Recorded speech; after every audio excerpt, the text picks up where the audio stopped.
The gun was already out when Shelby saw it. Black metal sliding from under a dark jacket, barrel rising toward the back of Forge's head. 15 feet of sticky bar floor between them. The president of the Iron Wolves MC sat in his usual corner booth, mid-laugh, completely unaware that he had 7 seconds left to live. Shelby's dish tub hit the floor. Plastic cups scattered. Soapy water spread across the checkered linoleum. Her feet were moving before her brain caught up. One step. The worn soles of her sneakers slapped against floorboards, stained by 40 years of spilled bourbon and cigarette smoke. Her hands were still wet from the dish pit. Steam from the industrial sink had curled her hair into damp spirals against her neck, and she could feel the heat leaving her skin as she moved through the cold air of the barroom. 2 steps. 3 men had walked into Whistler's Roadhouse at 11:47 on a Tuesday night, and Shelby Calloway had known immediately they were wrong. She had learned to read violence the way most kids learn to read books. 12 different foster homes will teach you which footsteps mean danger, which voices carry threats, which silences come before someone gets hurt. 3 steps. These men moved like predators, 2 deliberate, spreading out with practiced coordination. 1 blocking the door, 1 drifting toward the pool tables where Sully and Boone were arguing about a scratch shot, the 3rd walking straight toward Forge's booth with murder in his pocket and nothing in his eyes that resembled hesitation. 4 steps. Shelby was 17 years old. She weighed 112 pounds after a meal which she hadn't had since the leftover chicken strips Darla slid her at the start of her shift 6 hours ago. Her left knee still ached from sleeping curled in the back seat of her Honda Civic, where the upholstery had worn through to springs that dug into her thigh no matter how she positioned herself. 5 steps. She shouldn't have been here. Should have been in a dorm room somewhere studying for exams, complaining about cafeteria food with roommates who would become lifelong friends. Should have been living the life that ended 2 years ago on a rain-slicked highway outside of Decatur when a semi-truck jackknifed across 3 lanes and turned her parents' sedan into something unrecognizable. But that life belonged to a different girl. The girl Shelby had been before the system stripped her down to instinct and hunger, and the ability to read a room faster than anyone in it. 6 steps. Brick Forge's VP saw her first. His eyes went wide. His mouth opened to shout something that would arrive too late to matter. Forge was starting to turn in the booth, some deep-buried instinct prickling at the base of his skull, even though he couldn't see what was coming for him. 7. Shelby launched herself through the air. She hit Forge's broad back with everything she had, all 112 pounds of desperation and bone driving the big man sideways out of the booth. The gunshot cracked the world in half. Sound became violence, louder than anything Shelby had ever heard, louder than the transformer that had exploded next to her second foster home when she was 13, louder than the semi-truck's horn in the seconds before it killed her parents. The bullet punched through her left side. Not a sting, not a burn, a force that tore through muscle and grazed bone like she was made of paper. Heat followed, spreading through her chest like someone had poured gasoline into her lungs and struck a match. She and Forge crashed to the floor in a tangle of limbs. The linoleum was cold against her cheek, colder than the morning she woke up in the Honda with frost on the windows and her breath clouding the air above the folded-down back seat. More gunshots erupted around them. Different weapons, deeper sounds. Bikers returning fire. Glass shattered. Darla screamed from behind the bar. Someone was shouting orders, but Shelby couldn't hear words anymore. Just noise washing over her in waves that seemed to come from farther and farther away. She tried to breathe. Her chest wouldn't cooperate. Each attempt brought a bubbling wetness instead of air, a sound that frightened her more than the gunshot had. Something inside her was torn collapse, filling with fluid that tasted like copper pennies when it rose into her throat. Then Forge's face was there, right in front of hers. The president had rolled them both behind the booth for cover. His hands pressed something against her chest. His leather vest, she realized. The vest he'd torn from his own back. His hands were shaking. This man who never shook, this mountain who had survived decades of territory wars and roadside ambushes and 3 separate stretches in federal prison. His hands trembled against her chest, trying to hold life inside a girl he barely knew. "Why'd you do that?" His voice cracked open on the question. Tears ran into his gray beard, catching in the deep lines around his mouth. "Why, kid?" Shelby had 46 reasons. 46 $20 bills hidden in an envelope under the spare tire in her 1998 Honda Civic. The car she had been sleeping in for 8 months parked behind the Safeway with permission from a night manager named Kip, who understood what it meant to have nowhere left to go.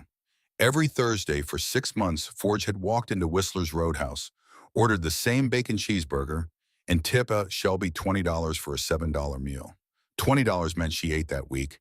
$20 meant she was another step closer to first month's rent on a studio apartment. Combined with what she scraped together washing dishes at $7.25 an hour, she had exactly $1,847 in that envelope.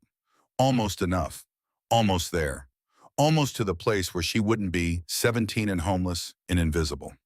The first time they spoke, Shelby had been clearing a booth destroyed by a birthday party. Chicken wing bones scattered across the table, beer soaked into vinyl seats, ketchup smeared on the wall in shapes that might have been intentional. This massive biker had slid into the adjacent booth, all leather and road dust and tattoos that climbed his neck like ivy on a condemned building, and he'd looked at her with gray eyes that saw too much. "You eating today, kid?" Not "how are you," not "what's your name," just the one question that mattered. Shelby had frozen. In foster care, questions from adults always came with wrong answers attached. Saying yes meant they'd stop paying attention. Saying no meant they'd make a note in your file and move on to the next kid. "I'm good," she had lied. She had eaten half a gas station sandwich for lunch, and her stomach had been cramping for hours. The kind of cramps that came from hunger working on an empty system grinding against itself with nothing to process. Forge had stared at her, those gray eyes moving across her face like he was reading a document written in a language only he understood. Then he waved Darla over and ordered 2 burgers, extra fries, told her to bring both plates to the dish girl. "Eat," Forge said. "You're no good to anyone if you pass out in the pit." That was 6 months ago. Since then, Forge showed up every Thursday. Same booth, same burger, same $20 tip. Sometimes he asked how she was doing, never pried, never lectured, never tried to fix her or save her or make himself feel better about the world by treating her like a charity case. He just showed up, week after week. The only consistent thing in Shelby's life, besides hunger and the 3 a.m. anxiety that jerked her awake in the back seat of the Honda, heart pounding, wondering how long she could keep this going before someone noticed and called whatever agency handled 17-year-olds with nowhere to go. She knew Forge had lost a son. Darla had mentioned it once during a slow shift, her voice dropping the way people's voices always drop when they talk about dead children. Dylan, overdose, 3 years ago, 19 years old, found in a motel bathroom with a needle still in his arm. Forge never talked about it, but sometimes Shelby caught him watching her with an expression that felt like grief wearing a leather jacket. Like maybe when he looked at her, he saw a second chance at something he had failed the first time. A kid he could show up for before the clock ran out. Now Shelby tried to answer his question. Tried to say because you showed up when nobody else did. Tried to say because $20 every Thursday meant I could eat. Tried to say because you looked at me like I mattered, and nobody had done that since my mother was alive. But blood came up instead of words. Warm and wrong, drowning her from the inside. Around them, the chaos was ending. Brick had one shooter zip-tied on the floor, face pressed against the linoleum, blood leaking from a broken nose. Sully had another pinned against the wall near the jukebox arm, twisted behind his back, at an angle that suggested things were already broken. The third man had escaped out the back door, slipping through the kitchen while gunsmoke still hung in the air. Sirens wailed in the distance, getting closer. Red and blue lights would be strobing through the window soon. Shelby could feel the vibration of them through the floor. Or maybe that was her own heartbeat slowing, growing irregular, stumbling over itself like a drunk trying to find its way home. Forge's hands pressed harder against her chest. The leather vest was soaked through. Blood spread between his fingers no matter how much pressure he applied. His jaw was clenched so tight that she could see the muscles jumping beneath his beard. "Stay with me," he said. His voice was rough and broken and desperate. "Stay with me, sweetheart. Help is coming. Just stay with me." Then a different word, one that cut through the pain and the darkness in the distant sound of sirens, like a blade through silk. "Stay with me, daughter." Nobody had ever called Shelby that. Her father's name wasn't listed on her birth certificate. The men in foster homes were either too tired, too drunk, or too busy with their own biological children to pretend she belonged. Social workers called her Shelby or kiddo or sweetie placeholder, words that meant nothing and disappeared the moment the case file closed. She had been a case number in some cosmic filing system, a line item, a checkbox, a problem to be managed until she aged out and became someone else's problem, or no one's. Forge called her daughter. Shelby wanted to hold on to that word, wanted to wrap it around herself like the blanket she didn't have, the one that would have kept her warm on those February nights in the Honda, when the cold crept through the cracked window seal and frost formed on the inside of the glass, and she slept in every piece of clothing she owned, her mother's hospital bracelet pressed against her wrist, because it was the only warmth from her old life she could still carry. She wanted to ask if Forge meant it.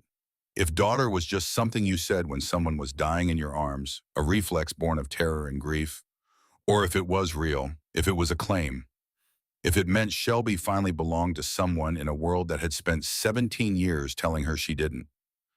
But her vision was blurring. Darkness crept in from the edges. The bar sounds were fading. The jukebox that had been playing old Waylon Jennings. The crash of pool balls from a game that would never be finished. Darla's voice on the phone with 911 high and tight with fear. Everything got distant and muffled, like Shelby was sinking through deep water toward a bottom she couldn't see. Her mother's hospital bracelet was wrapped around the rearview mirror in the Civic, a thin plastic band with Margaret Calloway printed in faded blue ink and a 16-digit patient number below it. The only artifact from the life that ended on that rain-slicked highway. No grandparents who wanted her, no aunts or uncles who returned the social worker's calls. Just a plastic bracelet in a car that smelled like exhaust, and the memory of her mother's hands braiding her hair on Sunday mornings, singing hymns she half remembered in a kitchen that no longer existed. Shelby thought about the envelope under the spare tire. $1,847. She had counted it last night before falling asleep in the back seat, body curled into itself for warmth, knees pulled to her chest, sneakers still on because you never knew when you might need to run. So close to enough.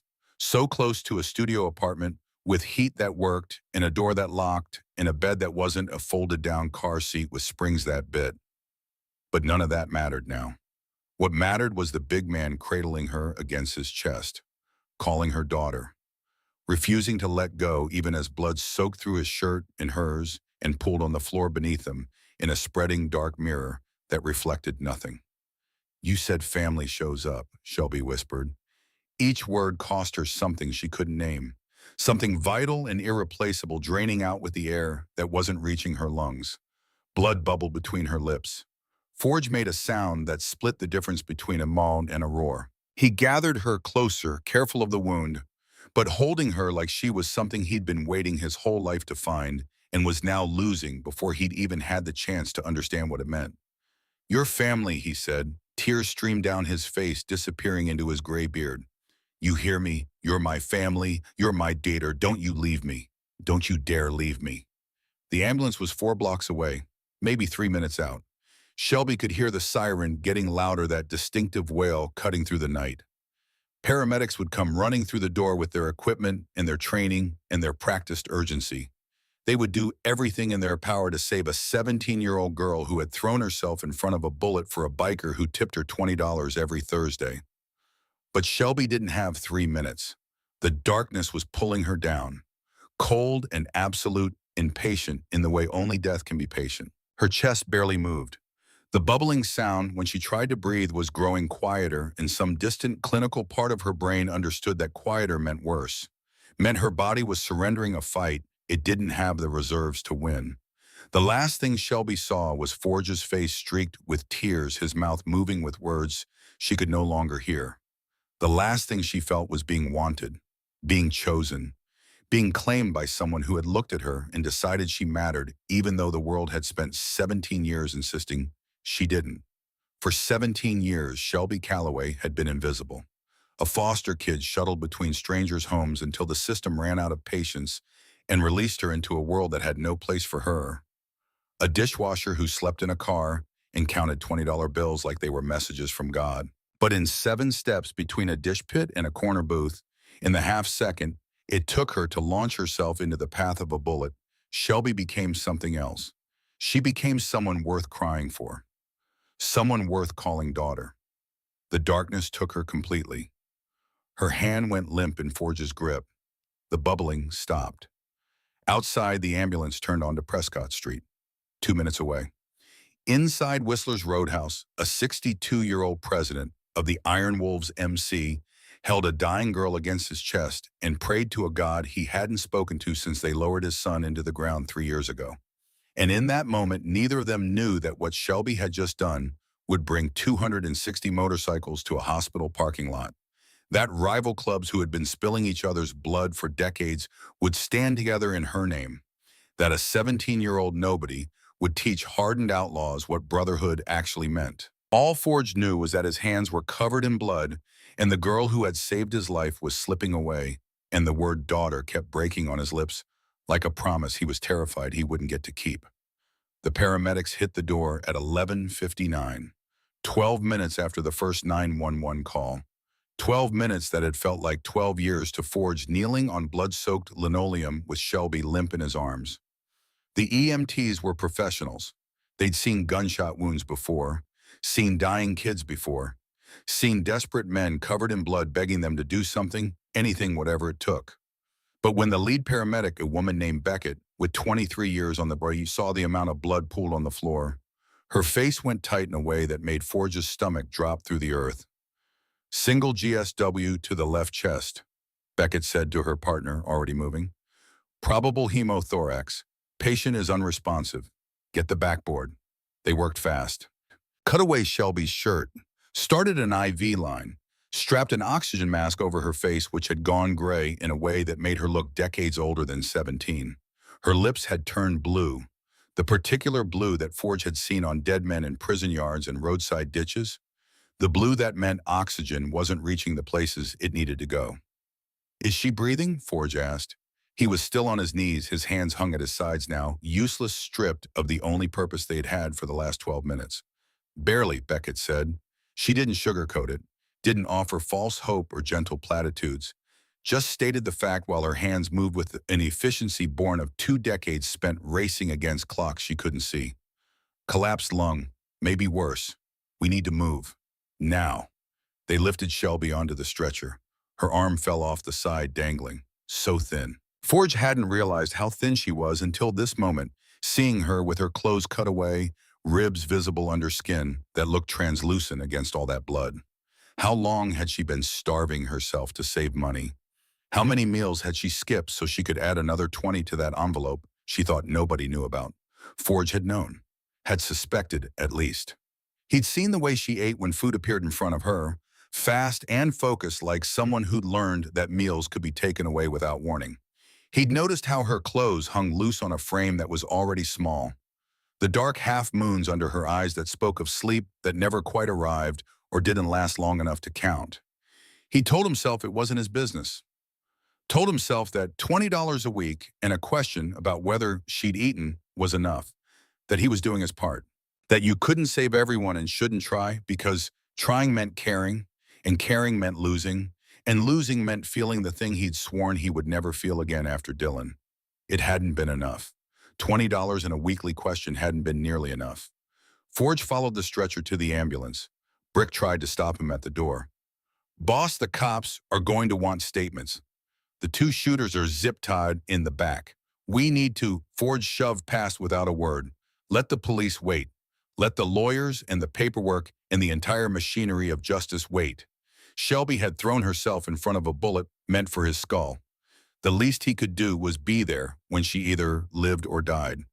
"Family only," Beckett said when Forge tried to climb into the ambulance. "I'm her father." The lie came without hesitation, without thought.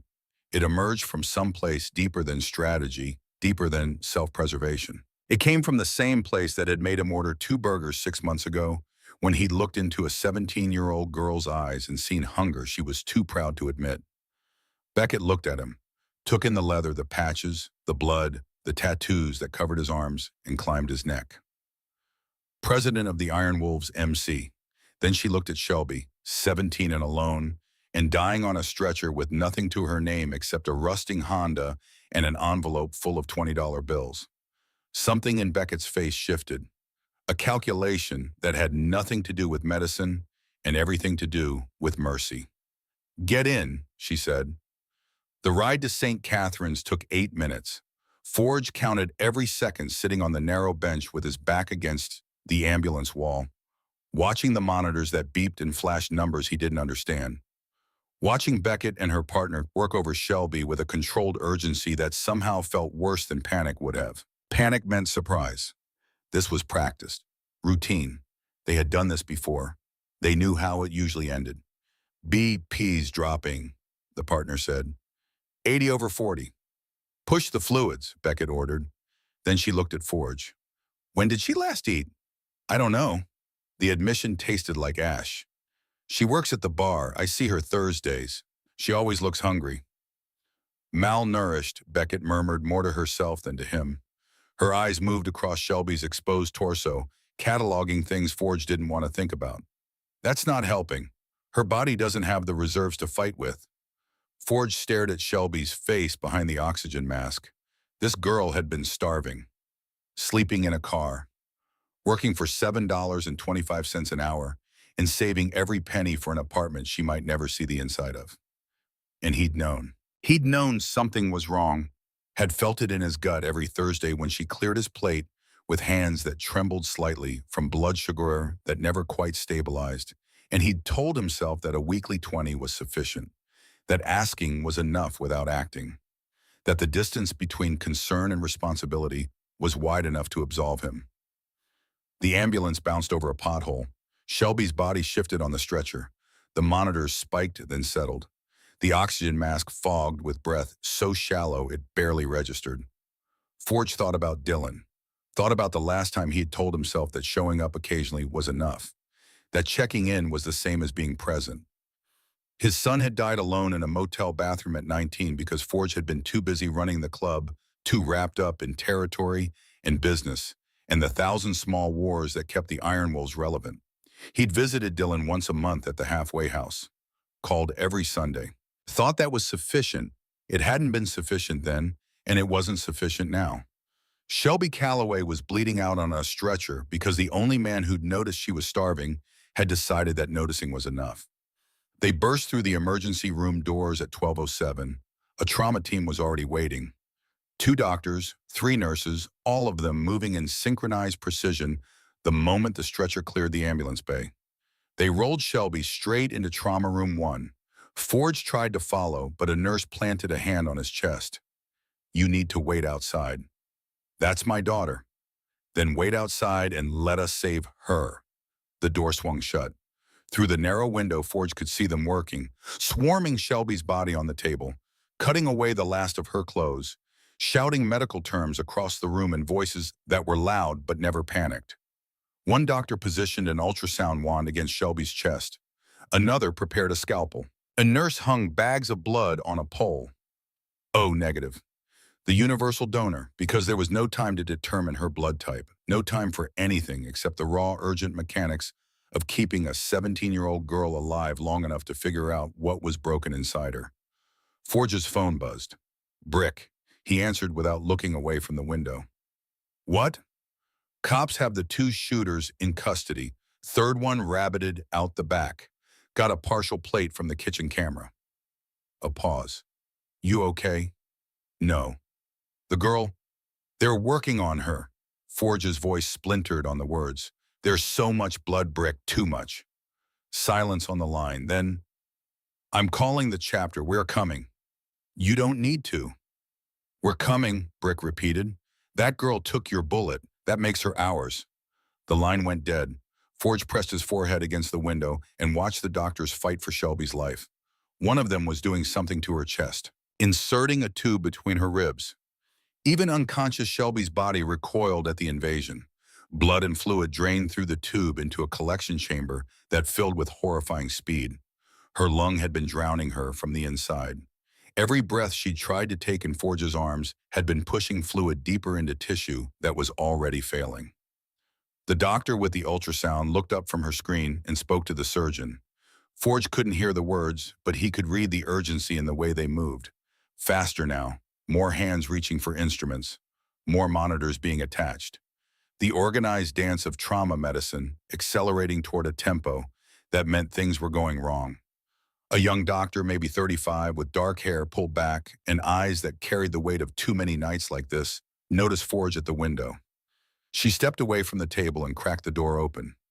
"Are you family?" "I'm her father," Forge said. Third time. The lie had calcified into something that felt indistinguishable from truth. "She's critical," the doctor said. Her name badge read Dr. Pemberton. "The bullet collapsed her left lung and nicked her subclavian artery. We're stabilizing her for surgery, but it's going to be close." She paused. "Does she have any other family we should contact?" "No, just me." Dr. Pemberton nodded.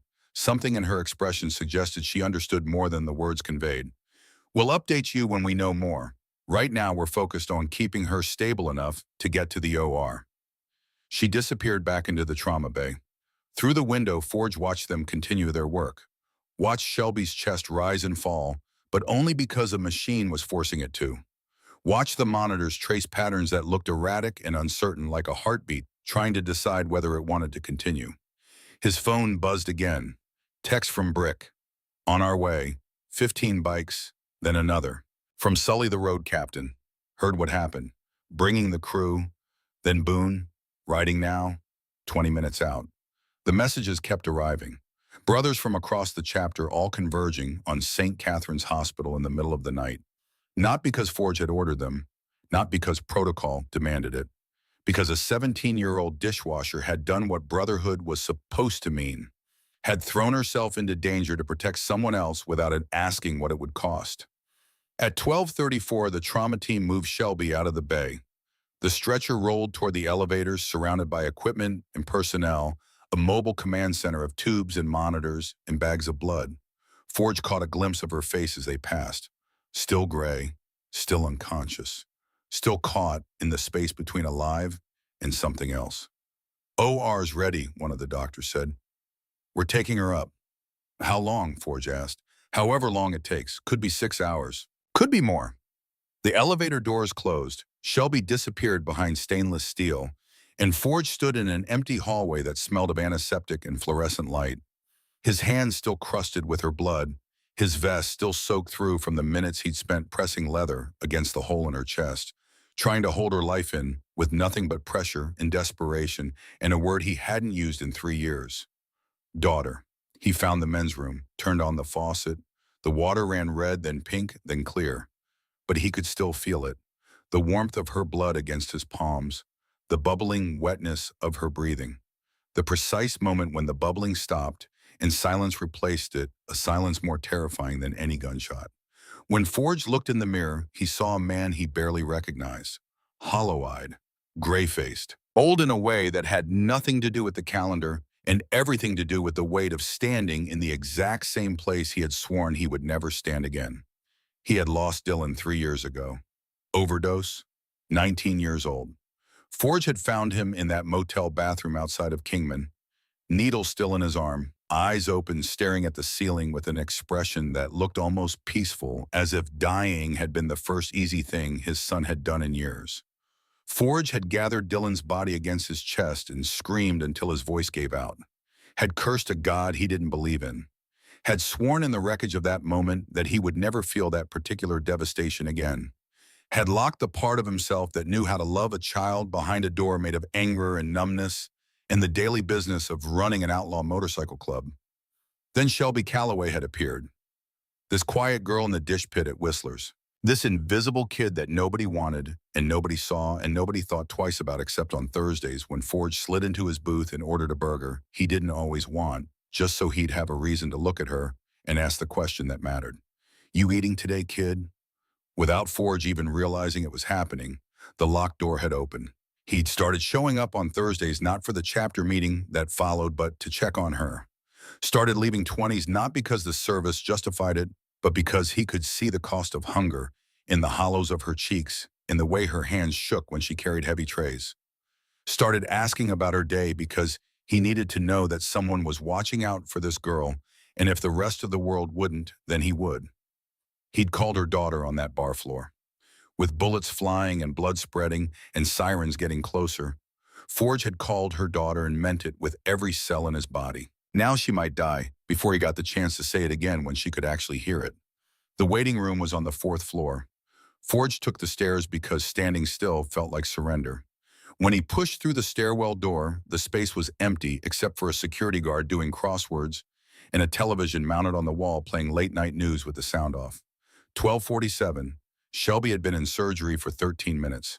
His phone buzzed. "Brick, we're here. Parking lot is full. Where do you want us?"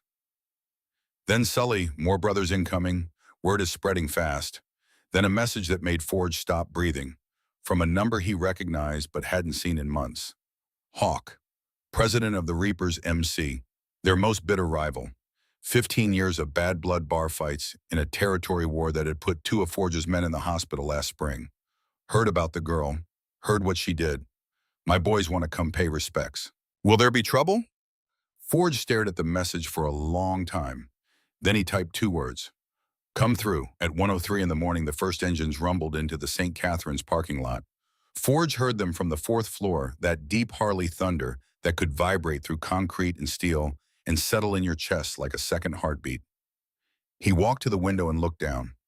15 bikes pulling into spaces near the emergency entrance. His brothers, Brick, Sully Boone, and a dozen others. They killed their engines and stood beside their motorcycles looking up at the hospital like they could see through 4 floors of brick and glass to the operating room where one of their own was being cut open and stitched back together. One of their own, that was what she had become, not through initiation or a vote or any of the rituals that govern membership, through 7 steps and a bullet, and the kind of courage that couldn't be taught or earned through dues and loyalty oaths. At 1:17, more bikes arrived. 20 this time, different patches.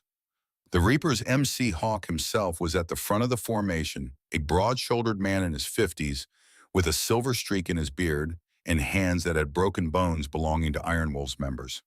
He parked his bike and stood beside it, looking up at the hospital with an expression Forge couldn't read from 4 stories above. Brick walked across the parking lot toward Hawk. Forge watched from the window, his muscles tensing, half expecting violence. These 2 clubs had been at war for years. Their last encounter had ended with a Reaper's jaw wired shut and one of Brick's ribs cracked. Instead, Brick extended his hand. Hawk took it. They shook, then pulled each other into a brief, hard embrace. 2 men from rival clubs standing together under hospital floodlights, because a girl who belonged to neither of them had shown them what the word brother was supposed to mean. At 1:45, the Desert Saints showed up. 30 bikes. Their president, a 64-year-old man called Preacher, who'd earned the name by delivering eulogies at every club funeral for 40 years, led the formation in with military precision. Then the Road to Sentinels at 2:12, then the Thunder Ridge MC at 2:34, then the Granite Suns at 3:08, then the Western Guardians at 3:41. Clubs that had spent years hating each other. Clubs with grudges that ran deeper than memory and violence that had left permanent scars on both sides. All of them parking their bikes in neat rows and standing beside them in the November cold breath, fogging under parking lot lights, watching the hospital windows as if their collective gaze could reach through walls and hold a girl steady on an operating table. The waiting room filled. Bikers in leather vests with different patches and different colors and different histories of mutual harm sat in plastic chairs designed for people half their size and said nothing. They nodded to Forge when they arrived, acknowledged him with the respect that one president owed another. But nobody spoke. The silence was its own language. It said, "We're here." It said, "She matters." It said, "This changes things." At 3:28, a nurse appeared looking for Forge. Her name tag read Ruth Anne. She was in her 50s with steel gray hair pinned back and hands that moved with the calm of someone who had spent 32 years navigating the worst nights of other people's lives. "Are you Shelby Calloway's father?" Yes, no hesitation. Not anymore. It was simply true. "She's still in surgery. Dr. Pemberton wanted me to tell you that it's going well, but they found more damage than the initial scans showed. Her lung required partial resection. They're repairing the artery now, which is the most delicate part." Ruth Anne paused, choosing her words. "The next hour is critical." Is she going to make it? Ruth Anne had been doing this long enough to know that honesty was a kindness even when it hurt. They're doing everything they can. At 4:15, more bikes arrived, 50 this time. Word had spread across state lines through phone trees and group chats, and the informal network that connected the motorcycle world like a root system buried beneath the surface of polite society. Clubs from 2 states over were riding through the darkness to reach a hospital where a girl they'd never met was fighting for her life. The parking lot was overflowing. Security had tried to manage the situation at first, asking bikers to move, citing fire codes and visitor policies. They'd given up around 3 in the morning when it became clear that the men filling their parking lot outnumbered their entire shift by a factor of 20 and showed no signs of causing trouble. Just standing, waiting. A vigil that grew larger with every passing hour. At 6:47, dawn broke over St. Catherine's Hospital. The parking lot held 160 motorcycles, chrome and steel and leather stretching across the asphalt in neat rows that caught the early light and threw it back in fragments. Rival clubs stood shoulder to shoulder.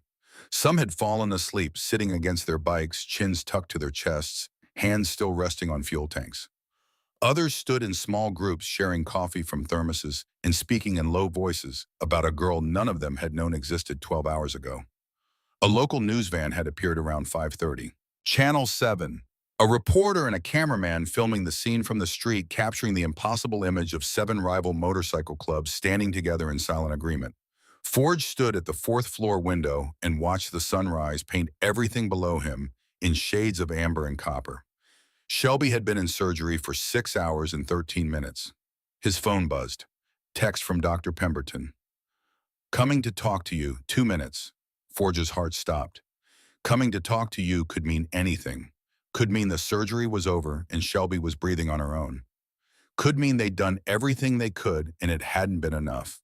Could mean he was about to hear the same words a doctor had tried to say to him 3 years ago in a hospital in Kingman, words he'd refused to let the man finish, because finishing them would make Dylan's death real and permanent and beyond the reach of his rage. The waiting room had gone silent. Every biker in the room was watching Forge's face, reading his expression, waiting for news about the girl who had reminded all of them what their patches were supposed to stand for. Dr. Pemberton pushed through the double doors. Her scrubs were dark with blood, Shelby's blood. She pulled her surgical mask down and her face was a wall, exhausted, drawn, deliberately neutral in a way that gave nothing away. "Mr. Crenshaw," she said. Forge stood. His legs felt unreliable. Around him, bikers rose to their feet in a single movement, like a congregation standing for a hymn. Dr. Pemberton looked at Forge with eyes that carried the weight of 6 hours of surgery and a career spent delivering news that changed the shape of people's lives. "Your daughter survived the surgery."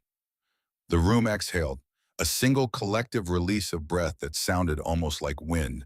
Someone behind Forge whispered, "Thank God," in a voice that cracked on both words. "But," Dr. Pemberton said, and that single word turned the room to stone. The next 48 hours are critical. She lost a massive amount of blood. Her body went through extraordinary trauma. We've repaired the artery, reinflated the lung, addressed the internal damage. But whether she wakes up depends on her now. She needs to fight. Dr. Pemberton paused. When she spoke again, her clinical composure wavered just slightly. And honestly, looking at her medical history, at her physical condition, the malnutrition, the signs of chronic stress and sleep deprivation, she doesn't have much to fight for, does she? Forge turned to the window, looked down at the parking lot filled with motorcycles, at the men who had ridden through the night, at rival clubs standing together in dawn light that made their chrome look like gold. "She does now," he said. Dr. Pemberton followed his gaze, saw what was waiting below. Her eyes widened. "That's all for her, every single one." She was quiet for a long moment. Then, "You can see her in an hour, ICU. 2 visitors at a time." She started to leave, then stopped and turned back. "That girl must be something extraordinary." "She is," Forge said. "She just doesn't know it yet." At 7:52, they let Forge into the ICU. Shelby lay in a bed surrounded by machines that beeped and hummed and performed the basic functions her body couldn't manage on its own. Tubes ran from her mouth, her chest, her arms. Wires connected her to monitors that displayed her heartbeat in green peaks and valleys. Her skin was still gray, though not the terrible gray of the barroom floor. A lighter shade closer to living. Her chest rose and fell, but only because a ventilator pushed air into lungs that weren't ready to work alone. She looked small, impossibly small in that hospital bed surrounded by all that machinery. Like a child lost in a world built for adults, which was exactly what she was and exactly what she had always been. Forge sat in the plastic chair beside her bed, took her hand. It was cold, but he could feel a pulse in her wrist. Faint, steady, stubborn like everything else about her. "You fight," he whispered. "You hear me, kid? You fight. Because you got 160 brothers downstairs who rode through the night for you. Clubs that haven't spoken a civil word to each other in 20 years, standing in the same parking lot because of what you did. You've got a family now, you've got me. So you don't give up, you don't quit." Shelby didn't move, didn't respond. The ventilator cycled through its rhythm. The monitors beeped their steady mechanical assurance that her heart was still beating, still working, still deciding. Forge sat there through the morning, holding her hand, watching the monitors, counting heartbeats the way he had counted seconds in the ambulance. Nurses came and went, checked tubes, adjusted settings, made notes on charts. They were kind to him, brought him coffee he didn't drink, offered food he couldn't eat, told him she was stable, which was a word that meant alive but carried none of the certainty he needed. At 8:34, his phone erupted with notifications. He looked at the screen and his breath caught. The news story had gone viral. The image of 160 motorcycles from rival clubs filling a hospital parking lot. The headline, "Bikers Unite for Teen Who Took Bullet for Club President." Colleen Ashford from Channel 7 had filed the story at dawn, and by mid-morning, it was everywhere. Local stations picked it up first, then national outlets, then the internet took it and ran. Texts flooded in, more clubs asking if they could come. More brothers already on their way from chapters Forge hadn't spoken to in years. The story had traveled through the biker world and then beyond it into the broader current of human attention. Because something about the image of those motorcycles, all that chrome and leather and history of violence, transformed into a silent vigil for a teenage girl, struck a nerve that people didn't know was exposed. By noon, there were 200 bikes in the parking lot. By 3 in the afternoon, 240. By evening, 260. At 6:23 on the evening of the second day, Shelby's heart monitor flatlined. The sound was everything. A single continuous tone that erased every other sound in the room and replaced it with the audio signature of death. Not loud, almost gentle in its constancy. A note that held itself without wavering, without mercy, without end. Nurses came running. Dr. Pemberton appeared already calling orders before she was through the door. "Get the crash cart, starting compressions." Forge was pushed against the wall, forced to stand there with his back against cold plaster, watching them work over Shelby's body with a violence that was indistinguishable from love. Hands pressing hard on her sternum. A nurse ripping open packaging on defibrillator pads.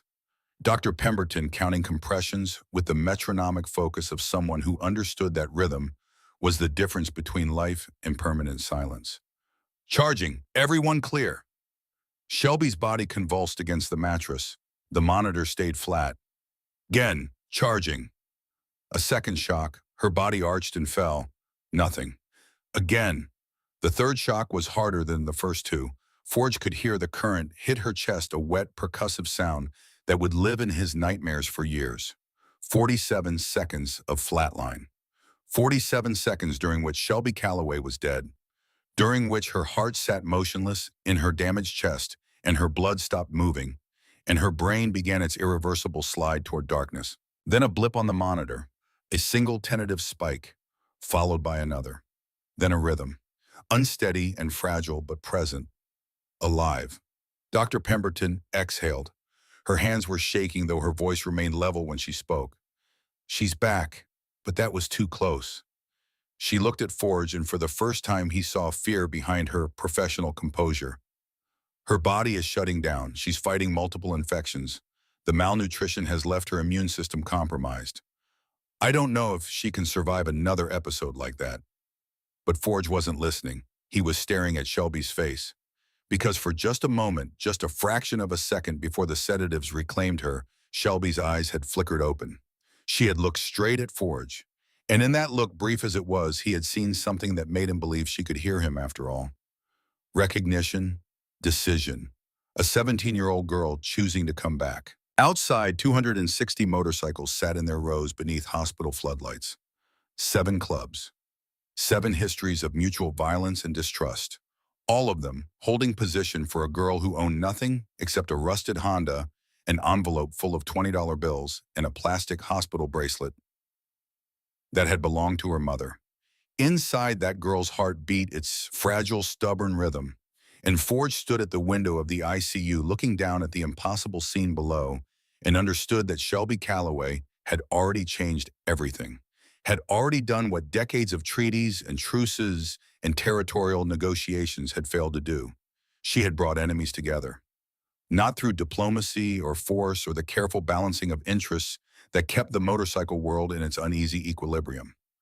Through 7 steps, through courage that asked nothing in return, through the simple, devastating act of showing up for someone who had shown up for her.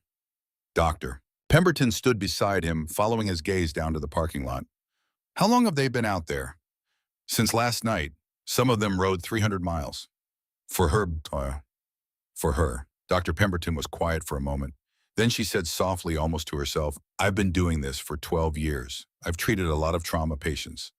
A lot of kids with no one, and the ones who make it, the ones who fight, they're usually the ones who have something to come back to. She looked at Forge. Make sure she knows what's waiting for her when she wakes up. When? Forge repeated, not if. Dr. Pemberton held his gaze. When? Forge turned back to the window. Below him, dawn was still hours away, but the parking lot was lit by halogen and headlight, and the glow of phones held by men who were texting their families, checking in with their chapters, telling the world that they were standing vigil for a 17-year-old girl who had reminded them what they were supposed to be. Shelby's heart monitor beeped its steady rhythm behind him. Each beat a small rebellion against the silence that had lasted 47 seconds. Each beat a choice. Each beat a step forward away from the darkness towards something she didn't know was waiting. 260 motorcycles, 7 clubs, 1 girl, and a man who had called her daughter and meant it, standing guard between her and the night, refusing to lose another child to a world that didn't deserve the ones it was given. Shelby Calloway opened her eyes on the 4th day and couldn't remember how to breathe without a machine doing it for her.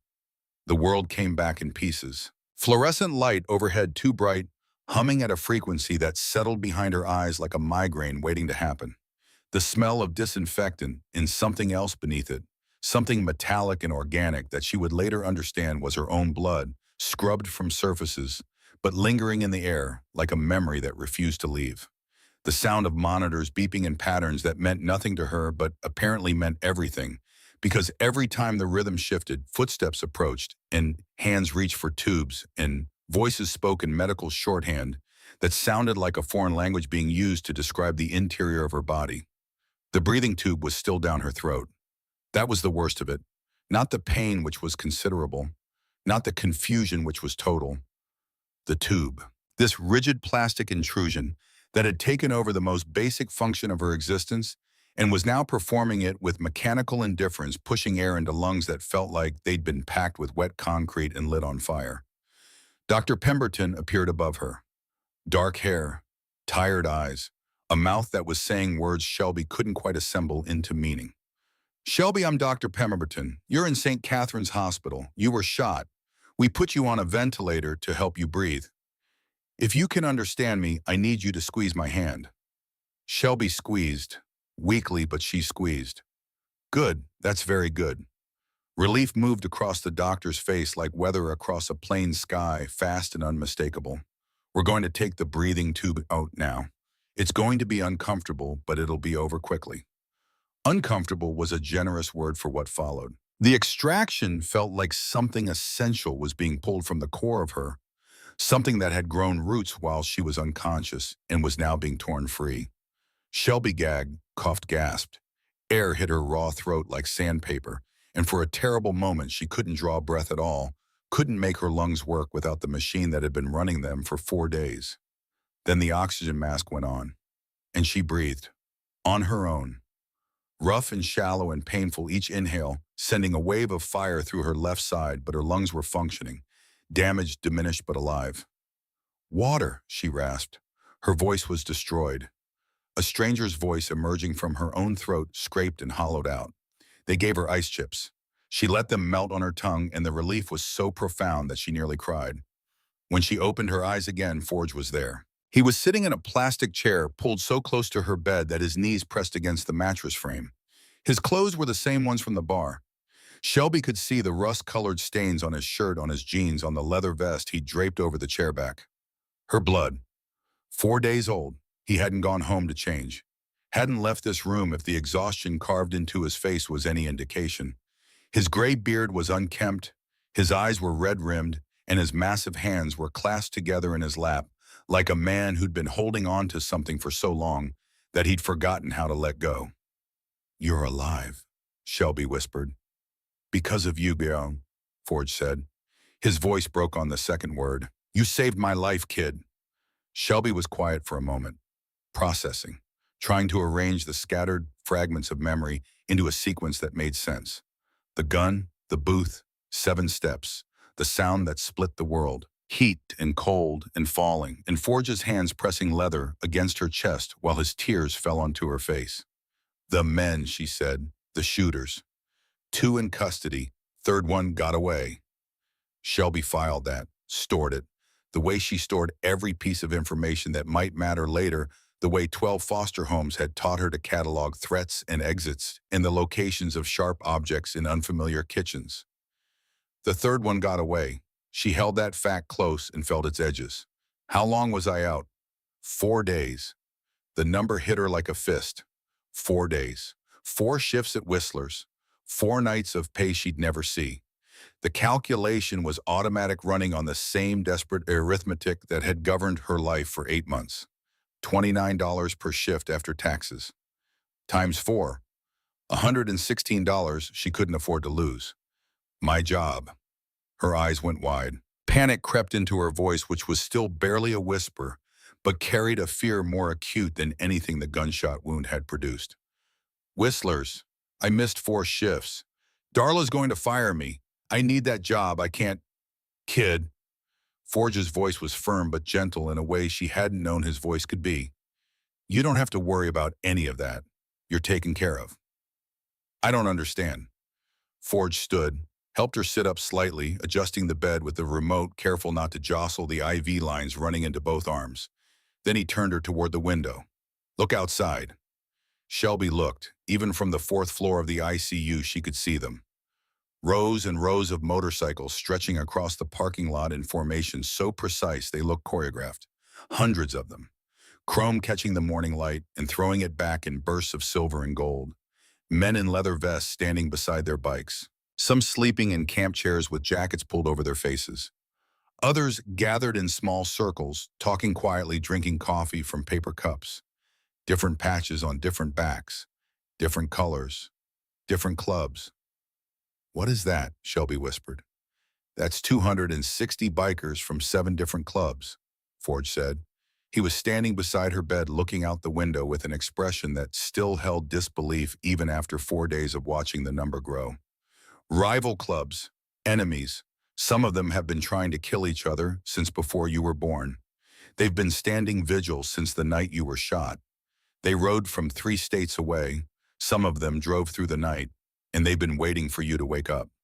Shelby stared. Her eyes moved across the scene below her, trying to reconcile what she was seeing with anything she had ever experienced or imagined experiencing. 260 motorcycles.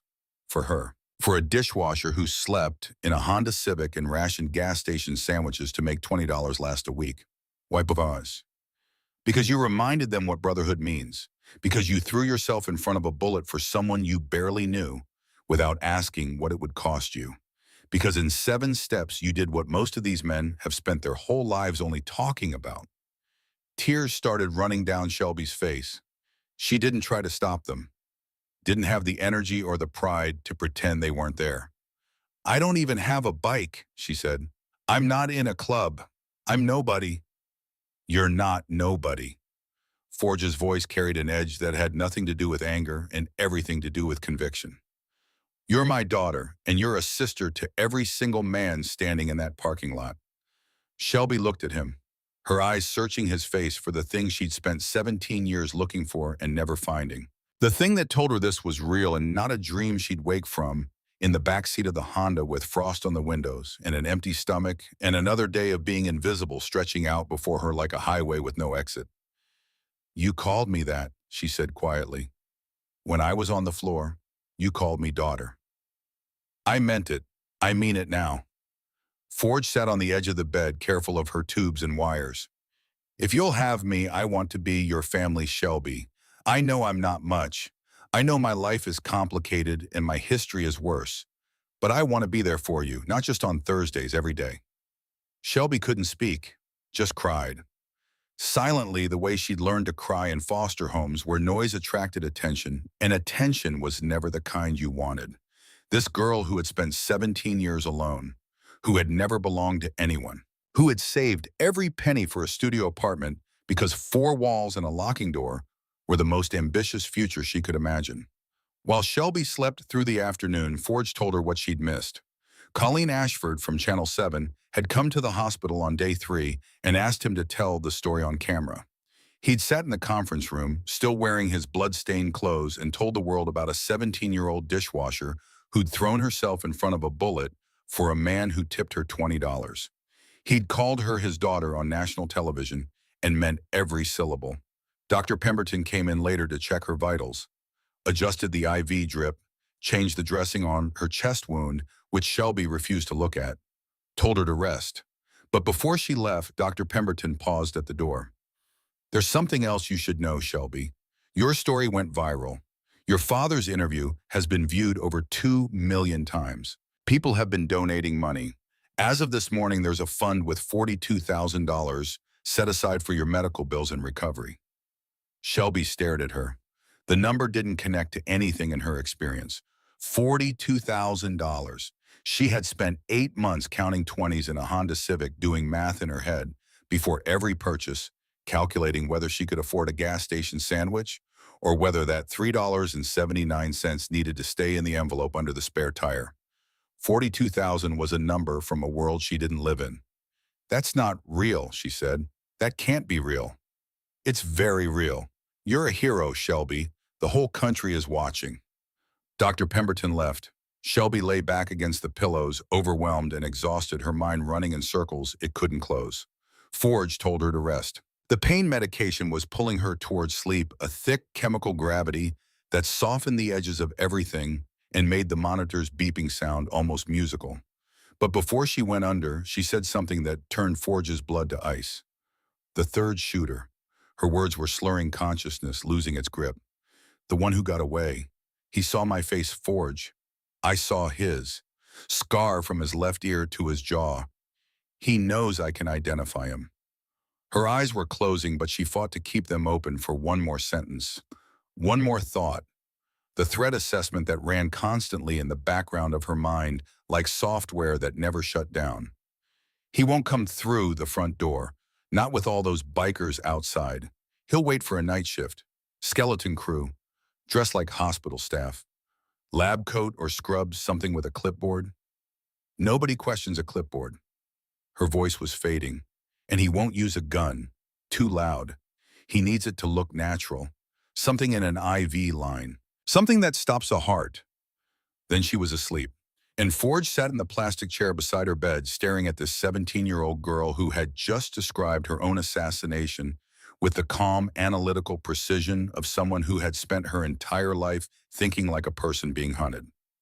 Because she had 12 foster homes, 12 sets of strangers, 12 kitchens full of knives, and 12 bedrooms with doors that didn't always lock, and 12 lessons in how to identify the footsteps that meant danger was coming down the hallway. Shelby Calloway had never stopped being hunted. She'd just gotten better at predicting what the hunters would do. Forge pulled out his phone and called Brick. The call went out within the hour, not just to the Iron Wolves, but to every club president standing vigil in the parking lot. Forge explained it simply. The third shooter was coming back. The girl had told him how and when. They needed to be ready. The response was immediate and unanimous. Hawk and the Reapers took responsibility for the south entrance. Preacher and the Desert Saints covered the north and east. The Road Sentinels watched the emergency department. The Thunder Ridge MC monitored the staff parking structure. The Granite Suns and Western Guardians set up rotating observation posts at every ground floor window. Inside the hospital, Brick organized a 12-man rotation. Two brothers on the ICU floor at all times, dressed in street clothes, occupying the waiting room like worried relatives. Two more in the cafeteria on the second floor, with sight lines to the main corridor. Two in the lobby. The remaining 6 positioned at stairwells and service entrances that weren't covered by security cameras. Forge himself took the position Shelby had described, the one that mattered most.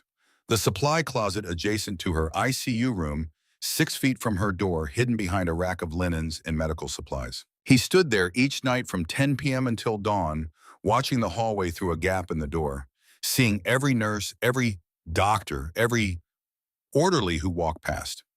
He told the ICU charge nurse, Ruth Anne, what they suspected. She hadn't believed it at first. Hospitals were sanctuaries. People didn't come to hospitals to kill patients. But Forge had looked at her with eyes that held no room for argument, and Ruth Anne had spent 32 years working nights in a building where people came to deal, and she understood that sanctuaries existed only as long as someone was willing to defend them. She implemented her own protocols. Every staff member entering the ICU floor had to badge in and be visually confirmed by the station nurse. No exceptions. Any unfamiliar face was to be challenged immediately and have their credentials verified before proceeding past the nurse's station. Detective Hargrove called Forge on the afternoon of day 5 with news that confirmed everything Shelby had predicted. "We identified the third shooter," Hargrove said. "Name's Desmond Kersh, 42 years old, enforcer for the Iron Jaw MC out of Bakersfield. 3 priors, 2 of them violent. Warrants in California and Nevada. And NRC, I says Kersh hasn't left the state. He's still here. And he knows exactly where the girl is. He's coming for her. That's what our intelligence suggests, yes. We've requested additional units for the hospital, but you're understaffed and overworked and can't post a 24-hour guard on a single witness." Hargrove was quiet for a moment. "That's accurate. We'll have patrol cars making regular passes, and I'm pushing for plainclothes in the building, but I can't guarantee anything." "You don't need to," Forge said. "We've got 260 men outside and a dozen inside." She laid out exactly how he's going to try it. "We'll be ready." "I can't officially sanction vigilante protection of a witness." "Then don't officially know about it." Hargrove sighed, the sigh of a man who understood that the law was a structure, not a guarantee, and that sometimes the space between what the system could provide and what a situation required was filled by people who didn't wait for authorization. "Just don't kill anyone." "That depends entirely on what he does when he gets here." Day 5 passed, night fell, the hospital dimmed to its nocturnal rhythm. Corridors that hummed with activity during the day went quiet. Fluorescent lights switched to their softer evening settings. The ICU floor settled into the hushed, watchful atmosphere of a place where sleep and death existed in uncomfortable proximity. Shelby slept. Her vitals held steady for the first time since the surgery. Heart rate normal, blood pressure stable. Oxygen saturation climbing back toward levels that didn't require supplemental support. Her body young and resilient despite the malnutrition that had compromised, it was rebuilding itself with a stubbornness that mirrored the personality inhabiting it. At 10 p.m., Forge took his position in the supply closet. Brick was in the waiting room at the end of the hall, reading a magazine. He wasn't actually reading. Sully was in the stairwell, sitting on the landing between floors 3 and 4, with his back against the wall and his eyes on the fire door. Boone was in the lobby, occupying an armchair near the information desk with a cup of coffee that had gone cold 2 hours ago. The ICU night shift consisted of Ruth Anne and 2 other nurses. They moved through their rounds with quiet efficiency, checking patients, adjusting medications, documenting vitals in the soft glow of computer monitors. Ruth Anne made a point of walking past Forge's closet every 30 minutes, giving him a slight nod that meant all clear. 11 p.m. passed, then 11:30.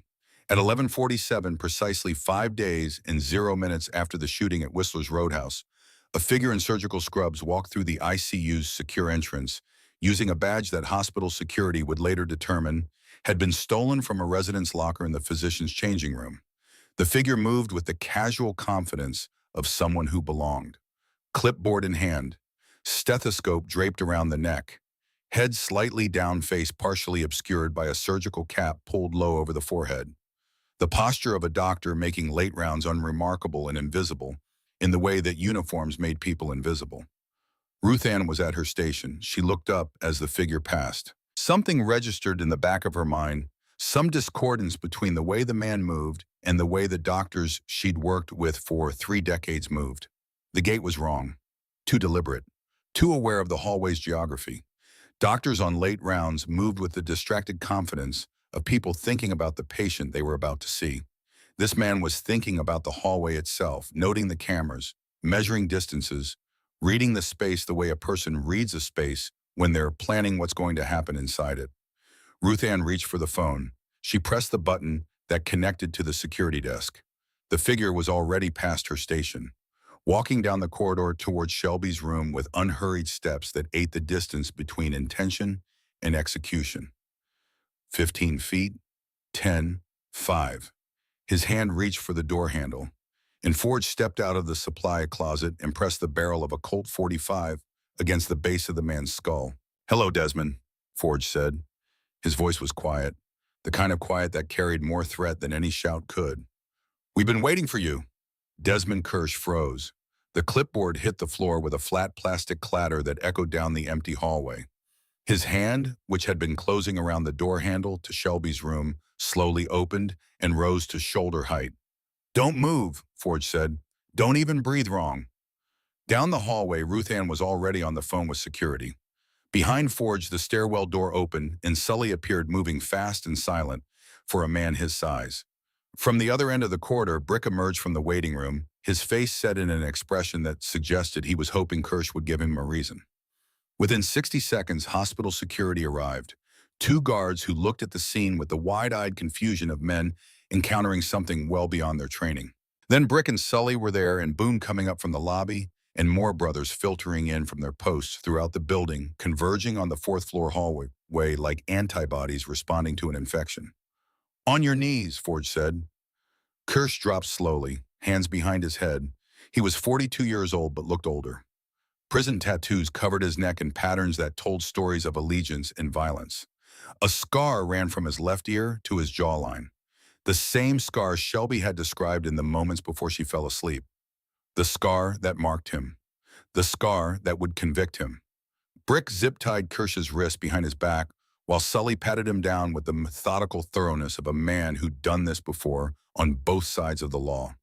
They found a 9mm in a shoulder holster strapped under the stolen scrubs, a serrated blade taped to his left ankle, and in the breast pocket of the surgical top, a syringe filled with something clear. Sully held up the syringe. "What's this?" Kersh said nothing, stared straight ahead with eyes that held no emotion of any kind. Not fear, not anger, not even the resignation of a man caught in the act. Just the blank reptilian calm of someone who had stopped caring about outcomes a long time ago. Dr. Pemberton appeared from around the corner. She must have been working late, or perhaps she'd never left. She looked at the syringe in Sully's hand, and her expression shifted from confusion to horror in the space between heartbeats. "Potassium chloride," she said. Her voice was barely above a whisper. "Injected into an IV line, it causes immediate cardiac arrest. If nobody's watching the monitors at the moment of injection, it looks like the heart simply stopped. Natural causes, nearly impossible to detect on a standard autopsy unless you are specifically testing for it." She looked at Kersh. At this man kneeling on the floor of her ICU in stolen scrubs with a syringe designed to murder a 17-year-old girl in a way that would look like her damaged body had simply given up. "You were going to kill her," Dr. Pemberton said. Not a question. A statement delivered with a disgust that went deeper than professional outrage. "A child. In my hospital. In a bed where I spent 6 hours putting her back together." Kersh smiled, a small, empty expression that never reached his eyes. Said nothing. Police arrived 11 minutes later, Detective Hargrove and 4 uniformed officers. They took custody of Kersh, Mirandized him, walked him out in handcuffs. Bikers had lined the corridor between the ICU and the elevator, every man from every club standing shoulder to shoulder in silence as Kersh passed. No threats, no shouting, just the full weight of 7 chapters staring at a handcuffed killer with expressions that promised consequences the justice system might not deliver. Kersh kept his eyes forward, never looked at any of them. But Forge, who had spent 6 decades reading men the way Shelby read rooms, saw the tremor in his jaw, saw the sweat beating at his temples despite the hospital's aggressive air conditioning. Kersh had walked in expecting to kill one sleeping girl and walk out clean. He'd walked into a fortress manned by men who'd been waiting for him. "How did you know?" Hargrove asked Forge once Kersh was loaded into the patrol car in the parking lot below. They were standing by the hospital's ambulance bay, the night air cold enough to see their breath. "She told me," laid out exactly how he'd come. Night shift, stolen scrubs, clipboard, something in the IV, not a gun. Even predicted the timing, same time as the original shooting 11:47. Skeleton crew, easier to blend in. Hargrove looked at him. "She predicted all of that. Every detail. The kid reads danger the way you and I read a menu. 12 foster homes will do that to someone." Forge looked back at the hospital, at the windows of the 4th floor where Shelby was sleeping, unaware of how close death had come for the second time in 5 days. "We've had a rotating watch inside and out since she told me. 12 guys in the building at all times. Another 30 in the lot. He never had a chance." Hargrove shook his head slowly. "You realize I can't officially condone any of this. And I realize you showed up 11 minutes after we caught him. If she'd been relying on official protection, she'd be dead." The silence that followed was uncomfortable for both of them, but for different reasons. Hargrove because he knew Forge was right. Forge because being right didn't make the terror of the last 5 days any less real. "There's something else," Hargrove said. His tone shifted, the kind of shift that preceded information nobody wanted to receive. "We've been working Kersh since we ID'd him, running his connections, pulling phone records, tracing payments. The 3 shooters at Whistler's were contract hitters, hired and paid in advance." "By who?" "A man named Stryker, real name Warren Ekdahl, president of the Copperhead MC out of Ridgemont. He's been trying to take over Iron Wolf's territory for 2 years. Paid Kersh and his crew $50,000 to take you out." Forge absorbed that, filed it alongside the other facts that had accumulated over 5 days of sitting in a plastic chair beside a hospital bed. Stryker, Copperhead, MC, $50,000, a professional hit disguised as a bar shooting.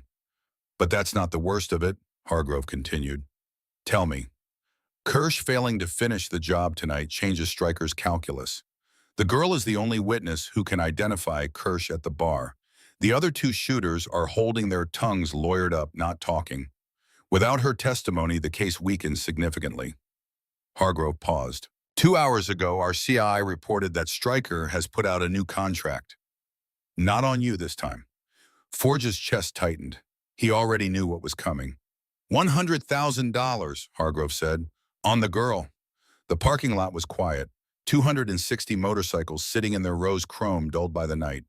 Men standing in small groups, some sleeping, some awake, and all of them unaware that the girl they had come to protect now had a 6-figure price on her head. "Can you arrest him?" Forge asked. His voice was controlled. The voice of a man who had spent decades keeping violence leashed behind a tone that revealed nothing. "Not yet. The CI's information is intelligence, not evidence. We need corroborating testimony, financial records, something that ties Stryker directly to the contracts. What Kersh tells us in interrogation will matter, but enforcers like him tend to be remarkably silent when it comes to naming the people who pay them. So he's out there with 100,000 reasons to kill a 17-year-old girl, and you can't touch him." "Not yet," Hargrove repeated. "I'm working on it. These things take time." Time.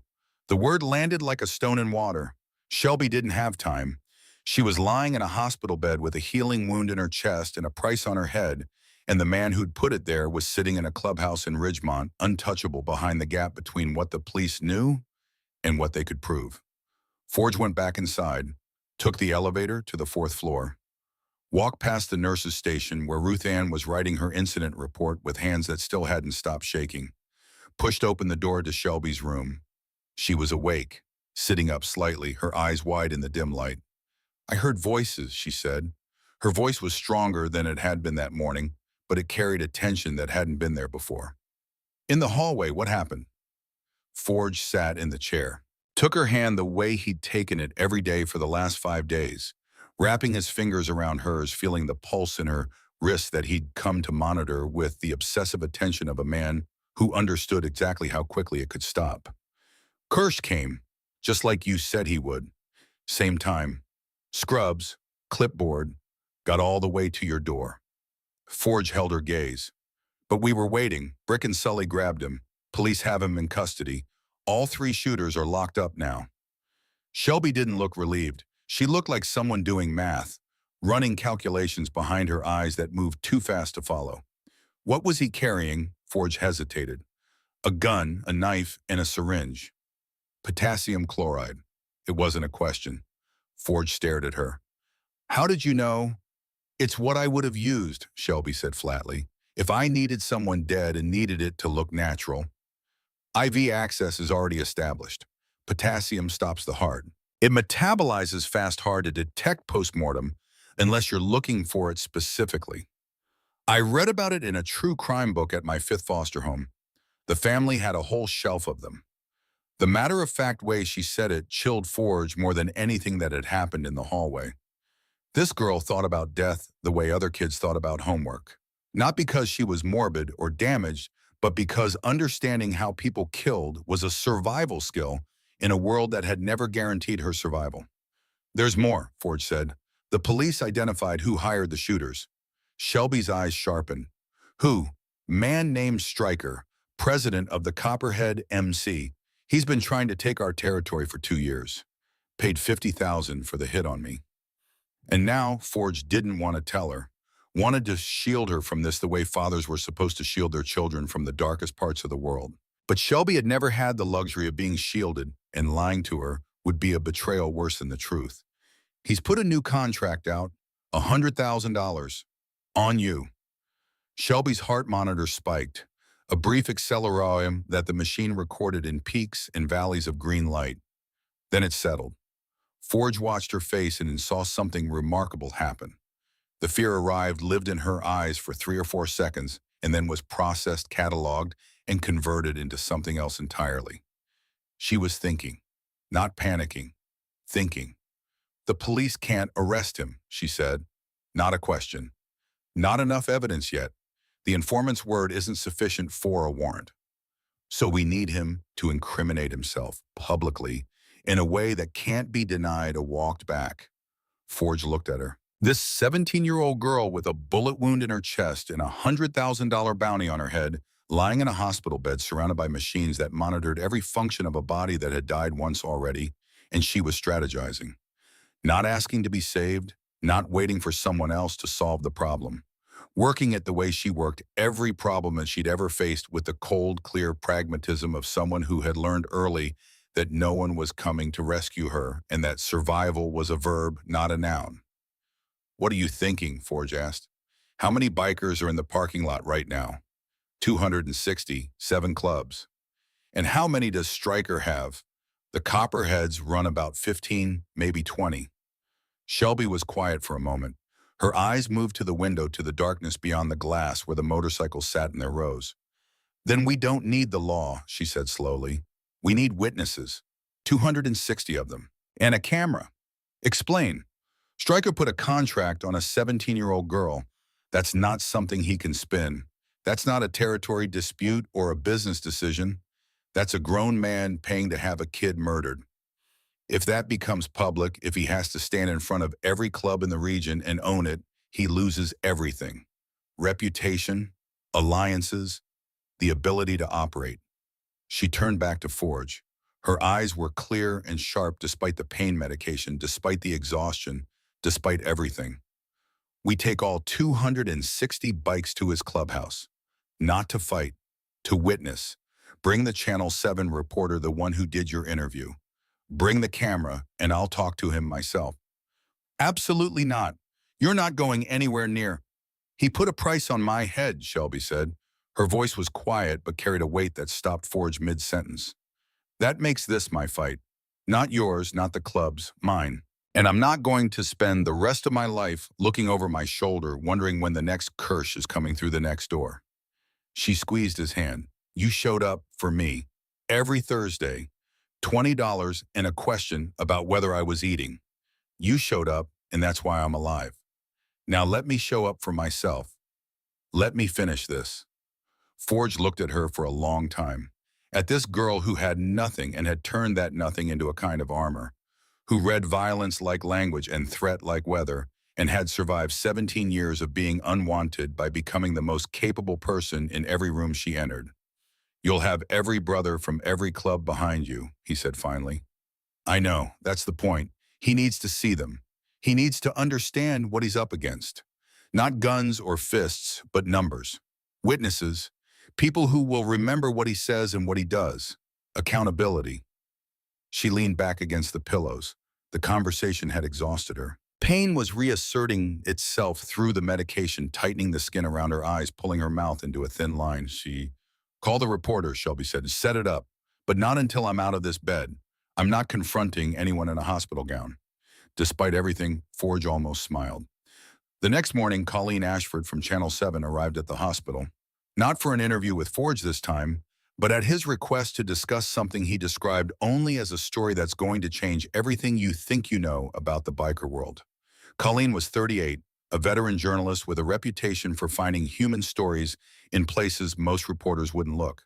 Her coverage of the Vigil had already generated 3 million views and counting. The image of rival clubs filling a hospital parking lot had become one of those rare pieces of media that transcended its context and became a symbol.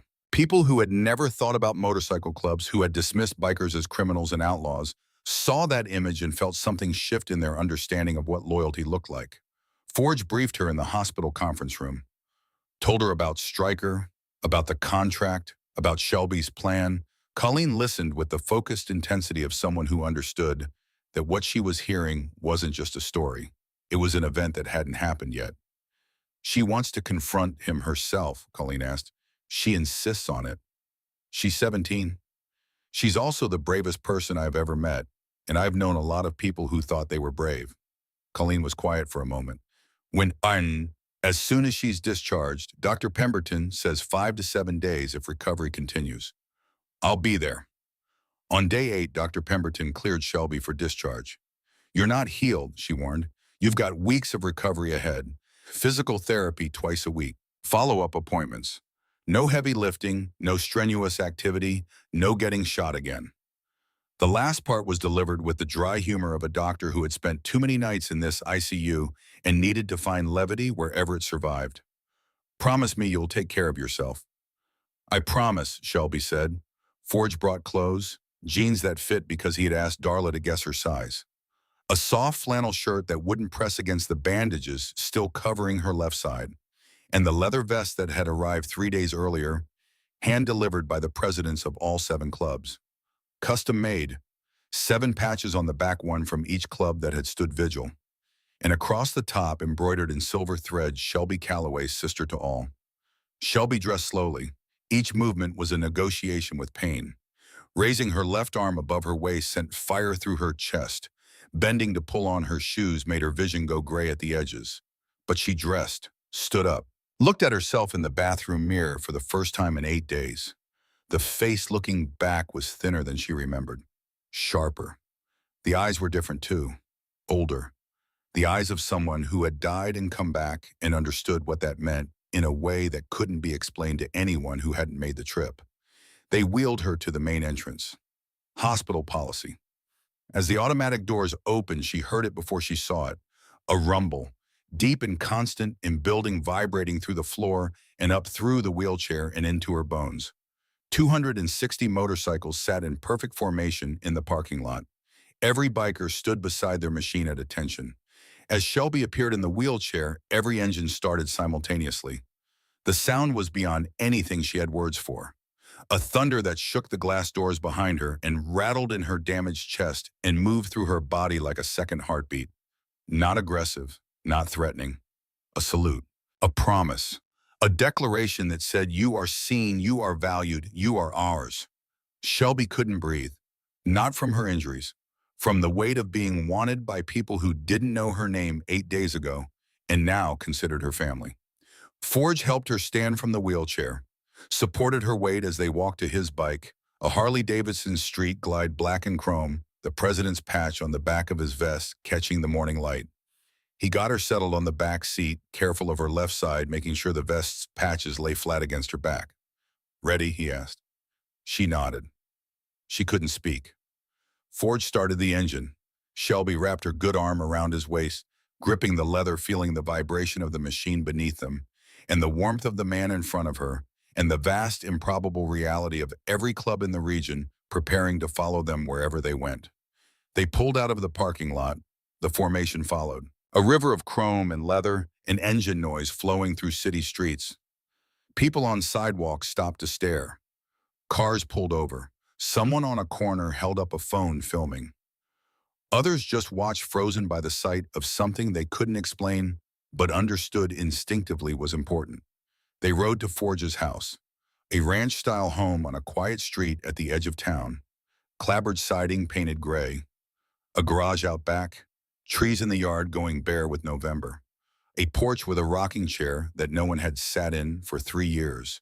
The other clubs peeled away as they went heading back to their territories, their clubhouses, their lives.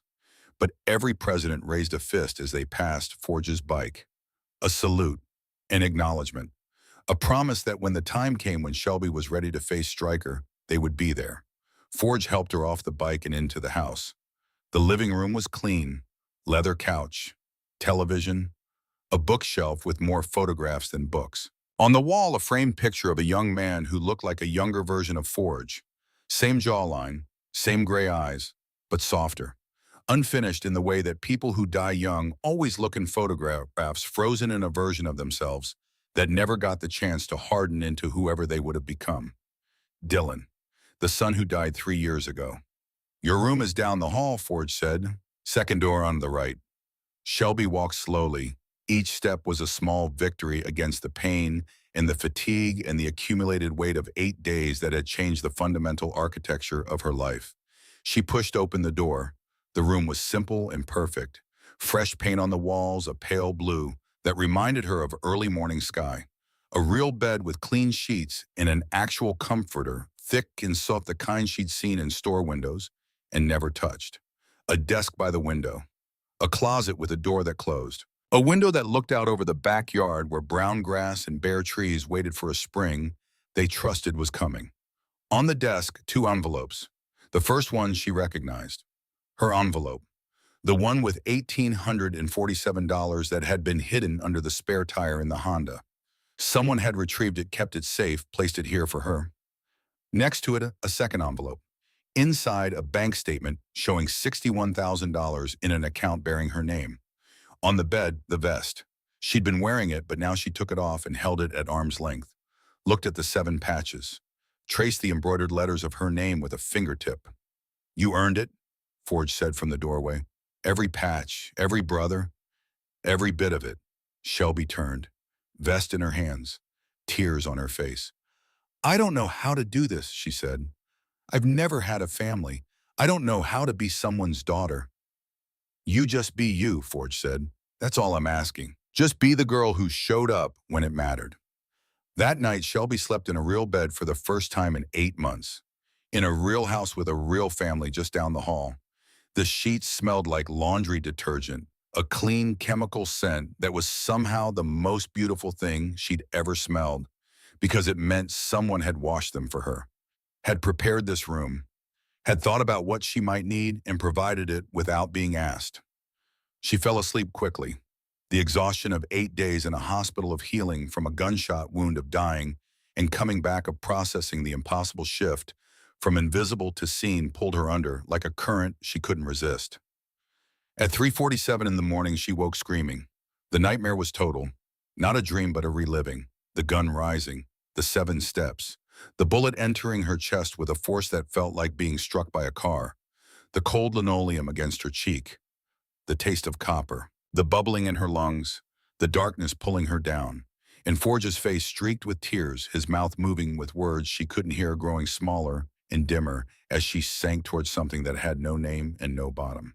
She couldn't breathe, couldn't separate the dream from the room. Her chest felt like it was being crushed. Her heart hammered against her ribs with a violence that made the healing wound scream in protest. The door burst open. Forge filled the frame, backlit by the hallway light.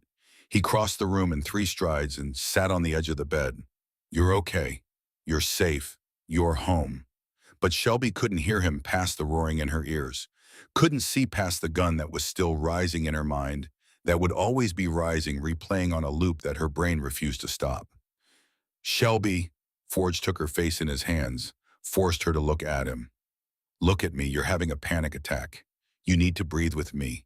In through your nose, out through your mouth. Come on, kid, breathe with me." She tried, failed, tried again. The room lurched and steadied. The gun faded.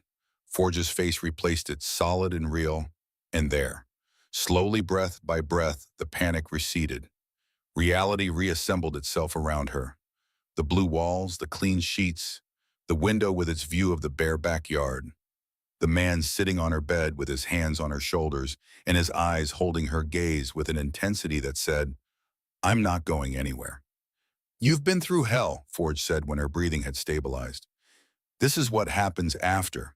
Dr. Pemberton warned us. PTSD nightmares. Flashbacks. They're going to come for a while. I thought I was dying again. But you're not. You're here. You're alive. You're safe." Shelby's hands were still shaking. She pressed them flat against the comforter, feeling the texture of the fabric grounding herself in the physical reality of a bed that belonged to her, in a room that belonged to her, in a house where someone would come running if she screamed. "What if I can't do this?" she whispered. "What if I can't be normal again?" Forge was quiet for a moment. Then he said something that cut through the residual fog of the nightmare and brought her fully back into the present. "Tomorrow we finish it. Your plan, your call. But tonight you need to rest. And I need you to know something." He leaned forward. "Whatever happens tomorrow, whatever Stryker says or does, you don't have to face it alone. You design the plan, you make the calls, but I'll be right beside you. 260 brothers will be right behind you." Shelby looked at him, at this man who had walked into a bar and asked a starving girl if she was eating, who had called her daughter while she bled on his chest, who had stood guard in a supply closet for 5 nights because she'd told him the killer was coming, and he'd believed her. "Okay," she said. "'Kay." Forge stood, walked to the door, paused. "Get some sleep, kid. Tomorrow you end this." He closed the door. Shelby lay in the dark, listening to his footsteps recede down the hallway, listening to the house settle around her with the small sounds that houses make when they're being lived in. Creaking floorboards, the furnace cycling on, wind against the windows. She thought about Stryker in his clubhouse in Ridgemont, about the $100,000 contract that had her name attached to it, about the phone calls and the text messages spreading through the criminal network, carrying her description, her location, the price of her death. Then she thought about 260 motorcycles, about 7 patches on a leather vest, about a man who'd called her daughter and meant it. She closed her eyes. And for the first time since the bullet entered her chest, Shelby Calloway felt something she hadn't felt in 17 years. Not just safe, not just wanted, ready. They mobilized at 4:47 in the morning. Shelby stood on Forge's front porch in the dark, wearing the leather vest with 7 patches, watching the street fill with motorcycles. They came in waves. First, the Iron Wolves, 23 bikes rolling up to the curb with engines throttled low, out of respect for neighbors who were still sleeping and had no idea that the quiet ranch house at the end of their block had become the staging ground for something that hadn't happened in the history of outlaw motorcycle culture. Then the Reapers arriving from the east.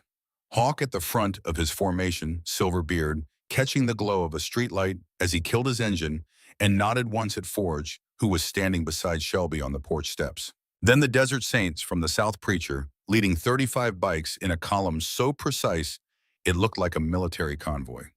The Rhodes Sentinels, the Thunder Ridge MC, the Granite Sons, the Western Guardians.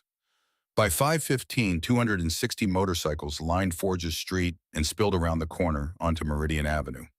The sound of that many engines idling at once was something Shelby felt more than heard. A vibration that traveled through the concrete porch steps and up through her boots and into the healing wound in her chest where it settled like a second pulse. Colleen Ashford arrived last.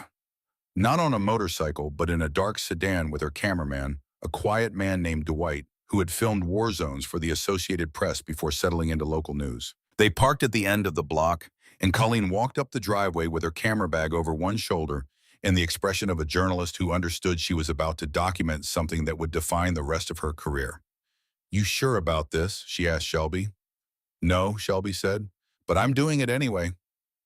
Colleen studied her for a moment, took in the vest, the bandages visible beneath the flannel shirt, the careful way she held her left arm against her body to minimize the pain that every movement produced, took in the eyes which were 17 years old and 1,000 years old at the same time. "Then let's go," Colleen said. Forge helped Shelby onto the back of his bike. The motion pulled at her chest and she had to clamp her jaw shut to keep from making a sound. The stitches beneath her bandages protested every shift of her torso. Dr. Pemberton had been explicit in her discharge instructions.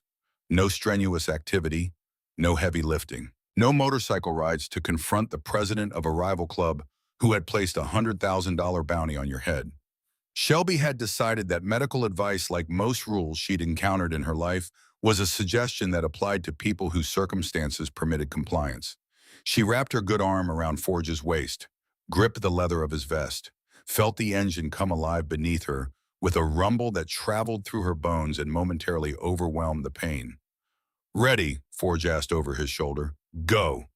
They pulled away from the house. Behind them, the full strength of 7 clubs followed. The ride through pre-dawn streets felt like moving through a dream. Streetlights casting amber pools on empty asphalt.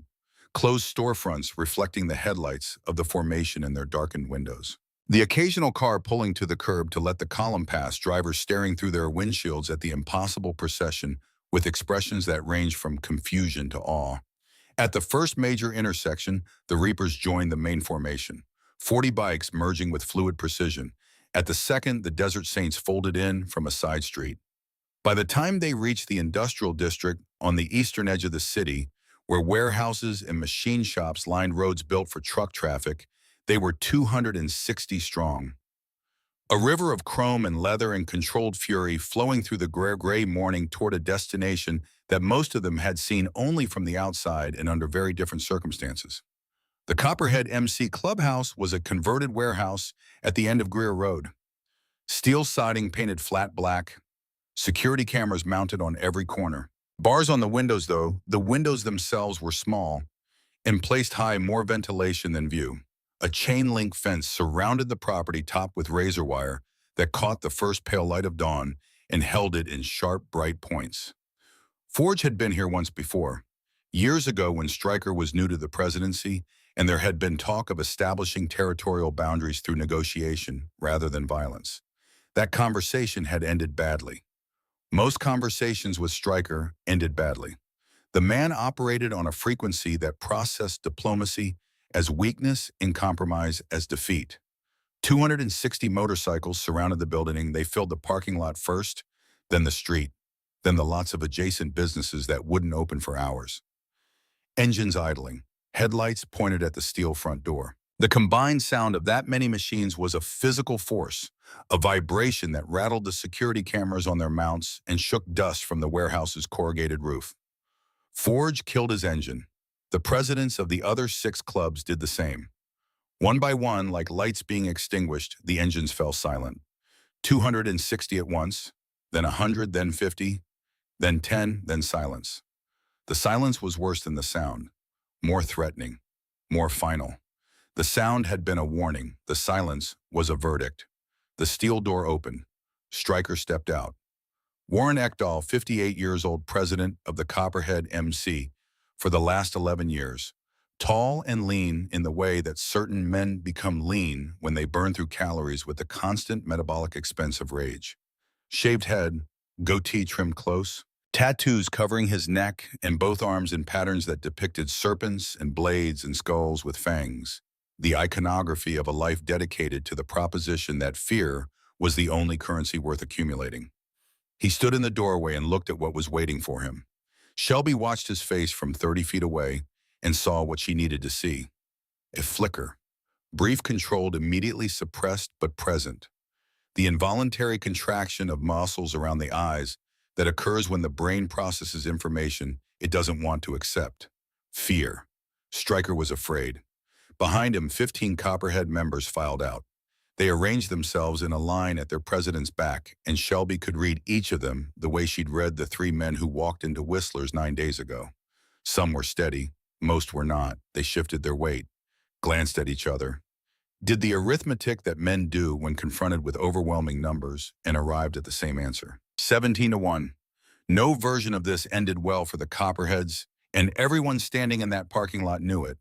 Forge dismounted, helped Shelby off the bike.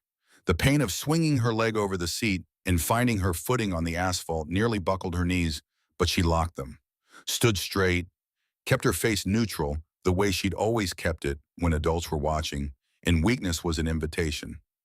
They walked toward Stryker. Every step sent pain, radiating through Shelby's left side like fault lines, spreading from an epicenter. She felt each one of her stitches individually, felt the healing tissue stretching and protesting and threatening to tear. But she kept walking because this was her plan and her fight, and she would not let the body that had already survived a bullet and 47 seconds of death prevent her from finishing what she'd started. Behind them, the presidents followed. Brick and Hawk, Preacher, and the others. A wall of leather and authority moving in formation across the cracked asphalt. To the side, barely visible in the gray light, Colleen and Dwight had positioned themselves with the camera already rolling. The red light was on. Everything that happened in the next few minutes would exist forever. Stryker watched them approach. His jaw was set. His hands hung at his sides with studied casualness. But Shelby noticed the tendons standing out along his forearms. Tension held in the muscles controlled, but present the way a coiled spring holds energy. "You've got some nerve," Stryker said, when they were close enough to hear him without raising voices. "Rolling up on my house." Forge started to speak, but Shelby stepped forward, in front of Forge, between the president of the Iron Wolves and the president of the Copperheads, between the man who had adopted her and the man who had tried to kill her. A 17-year-old girl in a leather vest with 7 patches standing in the space where violence was supposed to happen, filling it with something else instead. "You put a contract on me," Shelby said. Her voice was quiet, steady, carried only by the silence of every man assembled, a silence so total that her words needed no volume to reach the farthest row of motorcycles. It was not the voice of someone making an accusation. It was the voice of someone stating a fact the way you'd state that the sun rises in the east or that water runs downhill. Simple, undeniable, stripped of everything except the truth at its center. Stryker looked at her, actually looked at her perhaps for the first time, saw the bandages beneath the flannel, saw the careful way she held her left arm, saw the dark crescents under her eyes that spoke of pain and sleepless nights, and the kind of exhaustion that came from surviving things that should have killed you. "You're the dishwasher," he said, "the one everyone's talking about." "Yeah." "You really threw yourself in front of a bullet for this old man." "Yeah." Why, the question hung in the November air. Shelby felt the weight of it, felt the presence of every rider behind her waiting, felt Forge behind her close enough to touch, but not touching, giving her the space to be the person she'd become in the 9 days since she'd run 7 steps across a barroom floor. "Because he showed up," Shelby said. She let the words sit, let them find their own weight in the silence. "Every Thursday for 6 months, same booth, same burger, same $20 tip. He asked me one question every week. 'Are you eating today, kid?' That's all. No lectures, no pity, no trying to fix me. He just showed up and asked if I was eating." She took a breath. It hurt. Everything hurt. But the words were coming, and they were hers, and she was going to say them all. "I was 17, living in my car, working for $7.25 an hour. I had no family, no address, no one who would notice if I disappeared. I was invisible, and he made me visible. $20 at a time, one question at a time. He showed up, and that was everything." She looked at Stryker with eyes that held no anger, no fear, only the brutal, unadorned clarity of someone who had been stripped down to the bedrock of who they were and found something there that couldn't be broken. "And you put $100,000 on my head because I cost you money, because I embarrassed you, because a 17-year-old girl who sleeps in a car and washes dishes for a living made you look weak in front of people whose opinions you need." She paused. Let the camera record the silence. Let Stryker feel the gaze of every man at his back and 15 of his own behind him, watching their president be addressed by a child with a hole in her chest and more courage than anyone in the parking lot had ever seen. "I'm 17 years old," Shelby said. "I weigh 112 pounds. I own a car that doesn't always start and an envelope with $1,800 in it. And you're afraid of me." She tilted her head slightly. "What does that tell you about who you've become?" Stryker's face didn't change, but something behind it did. Some tectonic movement in the substrata of his composure deep enough that only someone who'd spent her life reading the invisible architecture of human violence would have noticed. His eyes stayed on hers, but shifted in quality. The predatory focus softened into something older and less certain. No one spoke. The parking lot was still. 260 men standing beside their motorcycles, barely breathing, watching a girl dismantle a man's armor with nothing but the truth. Hawk stepped forward from behind Shelby. "7 clubs," he said. His voice was gravel. 260 brothers, enemies who rode through the night and stood together for a week because of what this girl did. You've got 15. "Do the math," Preacher added from Hawk's right. The old man's voice carried the weight of 40 years in the life and the moral authority of someone who'd eulogized more bikers than most people had ever met. Stryker's jaw worked. He looked past Shelby to the formation behind her. "Read the patches: Iron Wolves, Reapers, Desert Saints, Road Sentinels, Thunder Ridge, Granite Suns, Western Guardians, clubs that had been at war with each other, with him, with themselves, all standing in unified stillness, with an intent that required no verbal articulation. "We're not here to start anything," Preacher said. His tone was calm in the way that deep water is calm. "We're asking you to do the right thing. Withdraw the contract. Leave the girl alone. Walk away from the territory war. Everybody goes home." "And if I refuse," Stryker said, but the defiance in his voice was mechanical, a reflex, the kind of resistance that men offer when they know the outcome is already decided but need to perform the ritual of opposition to preserve whatever remains of their dignity. "Then we stop asking nicely," Brick said from behind Shelby's left shoulder. The silence stretched again, longer this time. Shelby could hear the distant sound of traffic on the highway a mile east, the faint hum of the warehouse's ventilation system, the creak of leather as the assembled riders shifted their weight in the cold. Stryker looked at Shelby again. Really looked. Not at the vest or the bandages or the bikers behind her. At her face. At the eyes that held his without flinching. At the mouth that had spoken truth without raising its voice. At the girl who stood 5 feet 4 inches tall and weighed 112 pounds and had somehow generated enough gravitational force to pull 7 rival clubs into the same orbit. "You really are just a kid," he said, and something in his voice had changed. Some frequency that hadn't been there before. Lower, rougher, eroded by something that was working its way to the surface. The surface against his will. "Yeah," Shelby said, "I really am." Stryker was quiet for a long time, the longest silence of the morning. When he spoke again, he wasn't looking at anyone. His eyes had drifted to some middle distance beyond the parking lot, beyond the fences, in the warehouse, and the assembled army of his enemies, looking at something only he could see. "I was 15, he said. The words came out rough, unpracticed, the voice of a man unaccustomed to saying things that mattered. Living under a bridge outside of Reno. Hadn't eaten in 3 days. Stealing from gas stations to survive. No family, no prospects, nothing ahead of me except more of what was already behind me." He paused, drew a breath that shuddered slightly at its deepest point. "Old biker named Grady found me sleeping behind his garage. Big man, Grady Dunlop. Rode a panhead that he'd rebuilt 3 times and still swore was the best machine ever made. He didn't call the cops. Didn't call social services. He gave me a job sweeping floors, paid me in cash, and fed me dinner every night at his kitchen table. Taught me how to rebuild a carburetor, how to true a wheel, how to read a torque wrench, and how to read people, which was harder." Stryker's voice was losing its armor. Word by word, the enforced flatness that had characterized his speech since he stepped out of the clubhouse was giving way to something underneath. Something that had been locked behind decades of the particular hardness that men in the outlaw world cultivated. the way gardeners cultivated thorns. Grady saved my life. Plain and simple. I was 15 and dying by inches, and he showed up. Gave me a purpose. Gave me a family. When he got sick 10 years later, I paid his medical bills.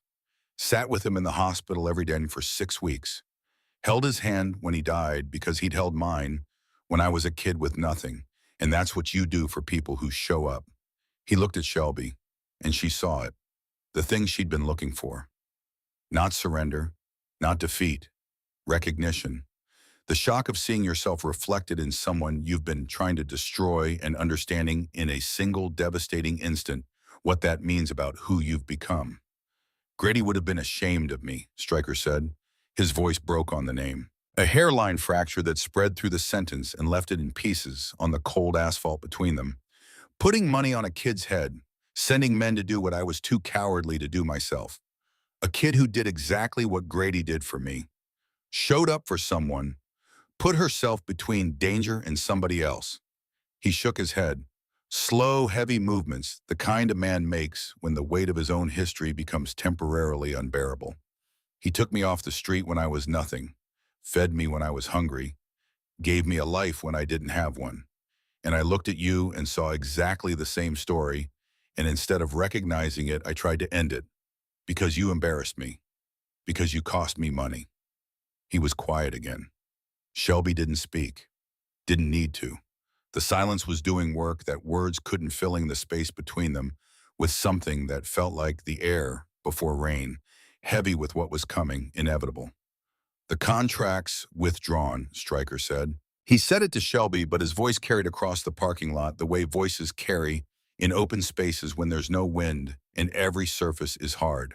260 men heard it. 15 Copperhead members heard it. Colleen's camera recorded it. The words existed now in a form that couldn't be retracted or reinterpreted. I'll put the word out within the hour. Nobody touches the girl. And the territory war is done. Your borders are your borders. We stay on our side. Forge stepped forward. Just like that. Just like that. Stryker's eyes hadn't left Shelby's. That kid did something most of us only talk about. Lived the code. Real brotherhood. No patches required. I put a price on her head because I was embarrassed because she made me look weak. But killing her for that. He shook his head again. Grady didn't save me so I could become the kind of man who murders children. He turned to his crew. We're done here. Stand down. The Copperhead members filed back through the steel door, slowly with the uncertain posture of men who had braced for war and were now processing peace. Stryker was the last.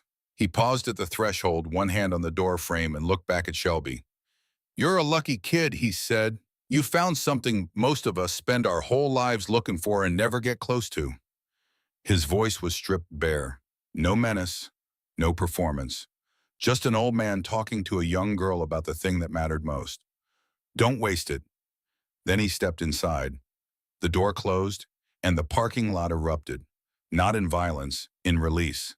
260 men who had ridden through the darkness, prepared for a confrontation that could have turned into a massacre, and instead watched a 17-year-old girl end a 2-year territory war with her voice in the truth and the unbearable weight of being right. Engines roared to life. Men cheered. Someone from the Granite Sons was actually crying and not trying to hide it. Hawk walked over to Forge and clapped him on the back, so hard it staggered the bigger man. Your kid just ended a war without throwing a punch, Hawk said. That's got to be some kind of record. That's my daughter, Forge said. His voice was thick and his eyes were wet, and he didn't care who saw it. She changes everything she touches. Shelby stood in the middle of it all. The noise, the celebration, the engines, the voices. 260 people who had come here ready to fight and were leaving in peace because she had stood in the space where violence was supposed to happen and filled it with something stronger. Her chest was screaming. The ride, the standing, the adrenaline, and its aftermath were all conspiring to remind her that she was 9 days post-surgery and had no business being on her feet. But she remained standing because the moment required it and because she had spent 17 years learning to endure. They rode back as the sun rose. The formation moving through streets that were beginning to wake up with the first stirrings of morning commuters and delivery trucks and people walking dogs who stopped on sidewalks to stare at the procession streaming past in the golden early light. The other clubs peeled off, so they went, heading home, heading back to their clubhouses and their territories and the lives that had been interrupted by a girl and a bullet and the impossible thing that happened after. But every president raised a fist as they separated from the formation. Every one of them looked at Forge's bike and the small figure on the back and understood that what they had witnessed that morning was not the end of something, but the beginning. Back at Forge's house, off the bike, into the kitchen where Brick had materialized from somewhere and was brewing coffee strong enough to strip varnish. Sully was at the table eating toast. Boone was leaning against the counter, cleaning his nails with a pocket knife, as though the last 2 hours had been a perfectly ordinary Tuesday morning. "Sit," Forge said to Shelby, pulling out a chair. She sat.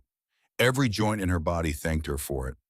Forge set a plate in front of her: eggs, bacon, toast with butter, a glass of orange juice, food that someone had prepared while she was confronting the man who tried to have her killed. Food that was waiting for her when she came home, because that's what family did. They fed you. They made sure the table was set when you walked through the door. "So what now?" Brick asked. He was looking at Shelby, not Forge. They all were. Because somewhere in the last 9 days, the center of gravity had shifted, and everyone in the room understood who it had shifted to. "I need to finish my GED," Shelby said. She was eating the eggs with the focused attention of someone who had spent months rationing every calorie. Then community college. Forge mentioned something about culinary school. "You want to cook?" Sully asked. "I want to create something. Instead of just surviving, I want to build a place where people feel welcome, where nobody's invisible, where you can walk in hungry and walk out fed, even if you can't pay for it." She looked down at her plate, at the simple, perfect meal that had been made for her by people who cared whether she ate. "I want to do for someone else what Forge did for me," she said quietly. "Just show up. That's all." The kitchen was silent for a moment. Then Forge, who had his back to the room because he was doing something unnecessary at the stove to disguise the fact that he was crying, said without turning around, "We'll make it happen, whatever you need." Over the next 3 weeks, Shelby healed. The chest pain faded from constant to intermittent to occasional. The stitches came out. The wound began its slow transformation from raw, angry red to the puckered pink of new scar tissue. She started physical therapy at a clinic on Franklin Street, working with a therapist named Devereaux, who pushed her hard because he recognized in her the particular stubbornness of a person who would rather hurt than be limited. The nightmares came less frequently. Once a night, then every other night, then twice a week. Forge was there every time, sitting on the edge of her bed, talking her through the breathing, anchoring her to the present when her brain tried to drag her back to the barroom floor. She studied for her GED at the desk in her room in the pale blue room with the clean sheets in the window overlooking the yard where autumn was giving way to winter. The Iron Wolves had pooled their money to buy her textbooks and a laptop. Preacher, who had a master's degree in American literature that he never discussed, and that surprised everyone who learned about it, came by twice a week to help her with the essay section. The donation fund continued to grow. $83,000, then $90,000, then $112,000, as the story continued to circulate through the vast interconnected architecture of American sympathy. Shelby couldn't comprehend the number, couldn't reconcile it with the $1,847 that had represented the totality of her ambition 8 months ago. "Because you reminded them that good people exist," Forge told her when she asked why strangers kept sending money. "In a world that feels broken, you showed them it's not." On day 21, Shelby passed her GED exam, all 5 sections, the highest score in her testing cohort. Forge threw a party. Every club showed up. The house overflowed with leather vests and laughter and the smell of barbecue that Boone was smoking in the backyard with equipment borrowed from a granite son who owned a restaurant supply company. Hawk brought expensive bourbon. Preacher brought a first edition copy of East of Eden, which he inscribed with the passage about Timshel, the idea that thou mayest choose your own path, and handed it to Shelby with the quiet ceremony of a man bestowing a blessing. At midnight, Forge led Shelby to the garage. Inside, covered by a paint-spattered tarp, was something that hadn't been there that morning. "What's this?" Shelby asked. "Your graduation present." He pulled the tarp. Beneath it was a Harley-Davidson Street 500, black and chrome, beginner-friendly but serious. Beautiful in the way that machines built for speed and freedom are always beautiful even standing still. On the gas tank custom painted in silver leaf were 7 symbols, one for each club that had stood vigil. Shelby ran her fingers across the paint, felt the cool metal beneath her fingertips. Her own bike, her own machine, her own freedom. After 17 years of moving through the world on terms dictated by foster parents and social workers and the grinding mechanics of poverty, she had something that would carry her wherever she decided to go. "I can't accept this," she whispered. "You can and you will, because you're a sister now. Sisters ride together."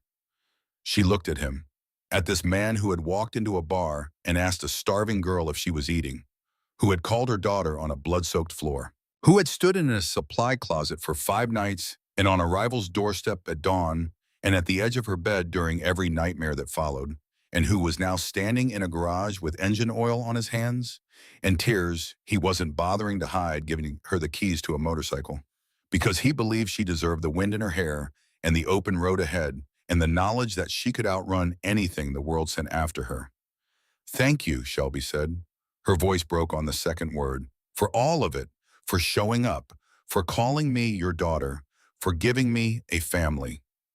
Forge pulled her into a hug, careful of her healing side, strong enough that she could feel the certainty in it. "You gave me a family too, kid. You gave me a reason to be better than I was. You reminded me what matters." In the weeks that followed, Shelby learned to ride. Brick was her instructor, which surprised everyone because Brick communicated primarily through grunts and monosyllables and had never been accused of patience. But something about teaching Shelby brought out a gentleness in him that his brothers would have teased him about mercilessly if they hadn't been watching with the same expression he wore. Pride mixed with a tenderness that men in the outlaw world rarely permitted themselves to feel and even more rarely displayed. They started in Forge's driveway. Clutch control, balance at low speeds, the particular relationship between throttle and friction zone that determined whether you moved forward smoothly or stalled out and put your boot down in embarrassment. Shelby dropped the bike twice on the first day.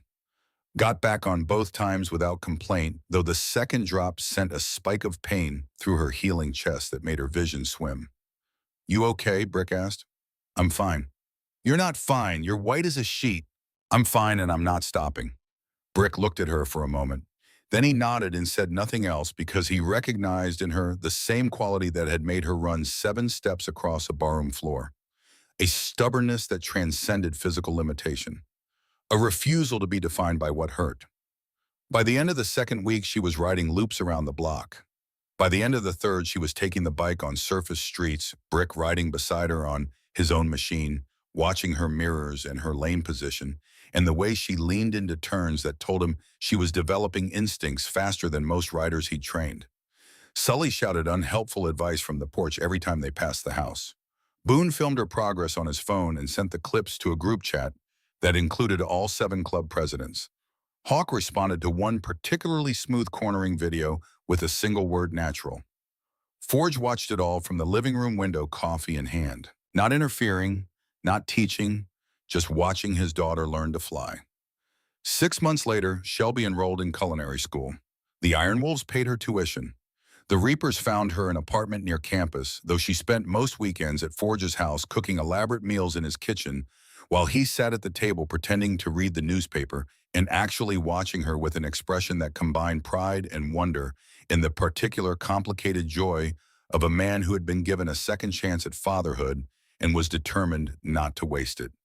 The Desert Saints bought her professional kitchen equipment, a full set of knives, a stand mixer, pots and pans that cost more than a month's rent at Whistler's Roadhouse. The Road Sentinels, Thunder Ridge Granite Sons, and Western Guardians all contributed to a fund for whatever she wanted to build when school was finished. Shelby threw herself into the work with the same intensity she brought to everything. She was the first student in the kitchen every morning and the last to leave every night. Her instructors noted her precision, her palate, her instinct for flavors that shouldn't work together but did. But what set her apart, what made her professors remember her name long after the semester ended, was the way she cooked for people. Not at them, for them. Every plate she sent out carried an attention and a care that went beyond technique into something closer to communion.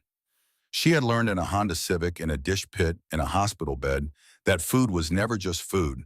It was proof that someone gave a damn whether you survived the night. 1 year after the shooting, Shelby stood in an empty storefront on Clarkwell Street downtown. It needed everything.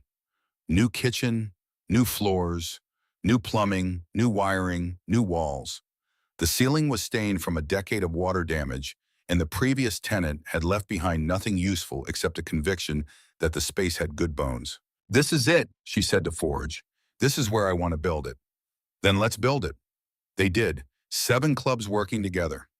Bikers who had spent their adult lives fighting each other, now standing side by side in a gutted storefront, running electrical conduit and hanging drywall, and tiling a kitchen floor for a girl who had reminded them that the things they'd been fighting about were smaller than the things they'd been fighting for. Hawk turned out to be skilled with tile work. Preacher did all the painting slow and meticulous, the same way he did everything.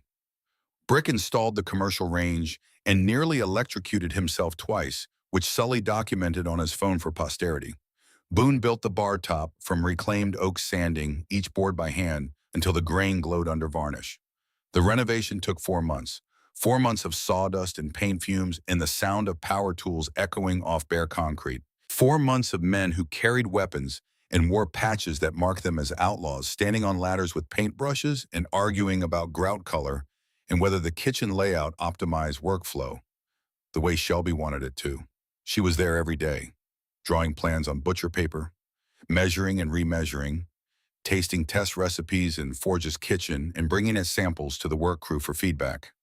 The bikers turned out to be surprisingly opinionated food critics. Hawk declared her pot roast the best thing he'd eaten since his grandmother died. Preacher suggested adding cornbread to the menu and provided his mother's recipe handwritten on a yellowed index card that he produced from his wallet with the reverence of a man presenting a sacred text. The restaurant opened 18 months after the shooting at Whistler's Roadhouse. Shelby named it Whistler's Second Chance. The menu featured comfort food made with intention. Burgers that tasted like someone who loved you had cooked them. Mashed potatoes that existed in a moral universe where calories were irrelevant and butter was a fundamental right. Pie that made grown men close their eyes and remember kitchens they hadn't stood in since childhood. The prices were reasonable, and on the door, hand-painted in letters that Shelby had stenciled herself, was a policy. Nobody eats alone. If you're hungry and can't pay, we'll feed you anyway.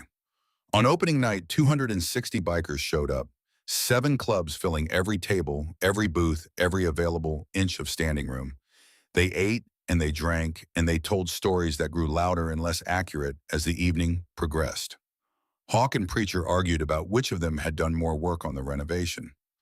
Brick tried to take credit for the electrical, which Sully disputed with photographic evidence of the near electrocution incidents. Boone sat at the bar he'd built with his own hands and drank bourbon and smiled the quiet smile of a man who understood that his best work would outlast him. Forge sat at the head table, the seat Shelby had reserved for him marked with a small brass plate that read Dad. He didn't speak, just sat there with his hands wrapped around a cup of coffee, looking through the kitchen window at his daughter. At this girl who had walked into his life as a starving dishwasher with nothing to her name and no reason to believe the world would offer her anything except more of what it had already given her. This girl who had run 7 steps across a barroom floor and changed the trajectory of everything she touched. She was in her element, moving through the kitchen with the fluid efficiency of someone who had found the thing they were made to do, calling orders, plating food with a precision that bordered on art, tasting sauces, adjusting seasoning, creating, building, transforming raw ingredients into something that nourished the body and the soul, and the ancient human need to sit at a table with other people and share a meal. At one point during the dinner rush, Shelby paused, looked up from the line. Through the window that separated the kitchen from the dining room, she could see them, all of them. The bikers in their vests, Forge at his table, the families and couples and solitary diners who had come because they had heard the story and wanted to see for themselves.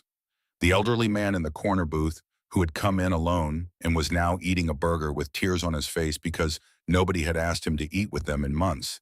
And Shelby had walked over and sat down across from him and said the words she'd learned from a biker in a roadhouse 6 months before everything changed. "You eating today?" 2 words, The simplest question in the world, and the most important one. Shelby Calloway had walked into Whistler's Roadhouse as a 17-year-old dishwasher with $1,847 to her name and nowhere to go. She had thrown herself in front of a bullet without thinking. And in those 7 steps between a dish pit and a corner booth, she had changed everything. She had found a father, 260 brothers and sisters, a future worth fighting for, a purpose that went beyond survival and into the territory of meaning. The bullet scar on her chest faded to silver over time, a thin raised line just below her collarbone that she sometimes touched when she was thinking the way other people touch rings or pendants, a reminder of the night she died and came back, of the 47 seconds when her heart stopped and the world held its breath, and a man who had lost one child refused to lose another. But the family she earned in those 7 steps that was permanent. Because brotherhood isn't about the patch you wear or the club you ride with. It isn't about territory or reputation or the hierarchies of violence that men construct to give structure to their fear. It's about showing up. It's about the willingness to stand between danger and someone who matters to you, even when the cost is everything you have. It's about 7 steps between a dish pit and a corner booth. 7 steps that proved one person, one invisible, starving, unwanted person can change the world. Shelby learned that lesson the hard way, with a bullet and a scar and 47 seconds of darkness in the long, difficult road back to a life that was waiting for her on the other side. But standing in her restaurant on opening night, surrounded by families she had chosen and who had chosen her back, watching Forge wipe his eyes when he thought nobody was looking, she understood that every step had been worth it. Every scar, every nightmare, every 3 a.m. panic attack when the gun was rising and the floor was cold and the darkness was pulling her under. All of it led her here, to a kitchen that smelled like home, to a door that said nobody eats alone, to a life built on the radical, stubborn, unreasonable belief that showing up for someone is the most powerful thing a human being can do. She had shown up for Forge. Forge had shown up for her.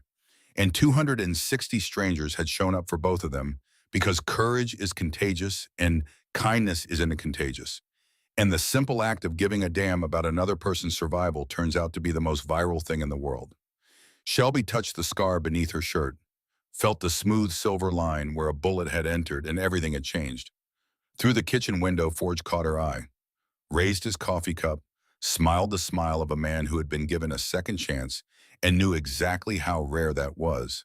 She smiled back. Then she turned to the next order, picked up her spatula, and kept building.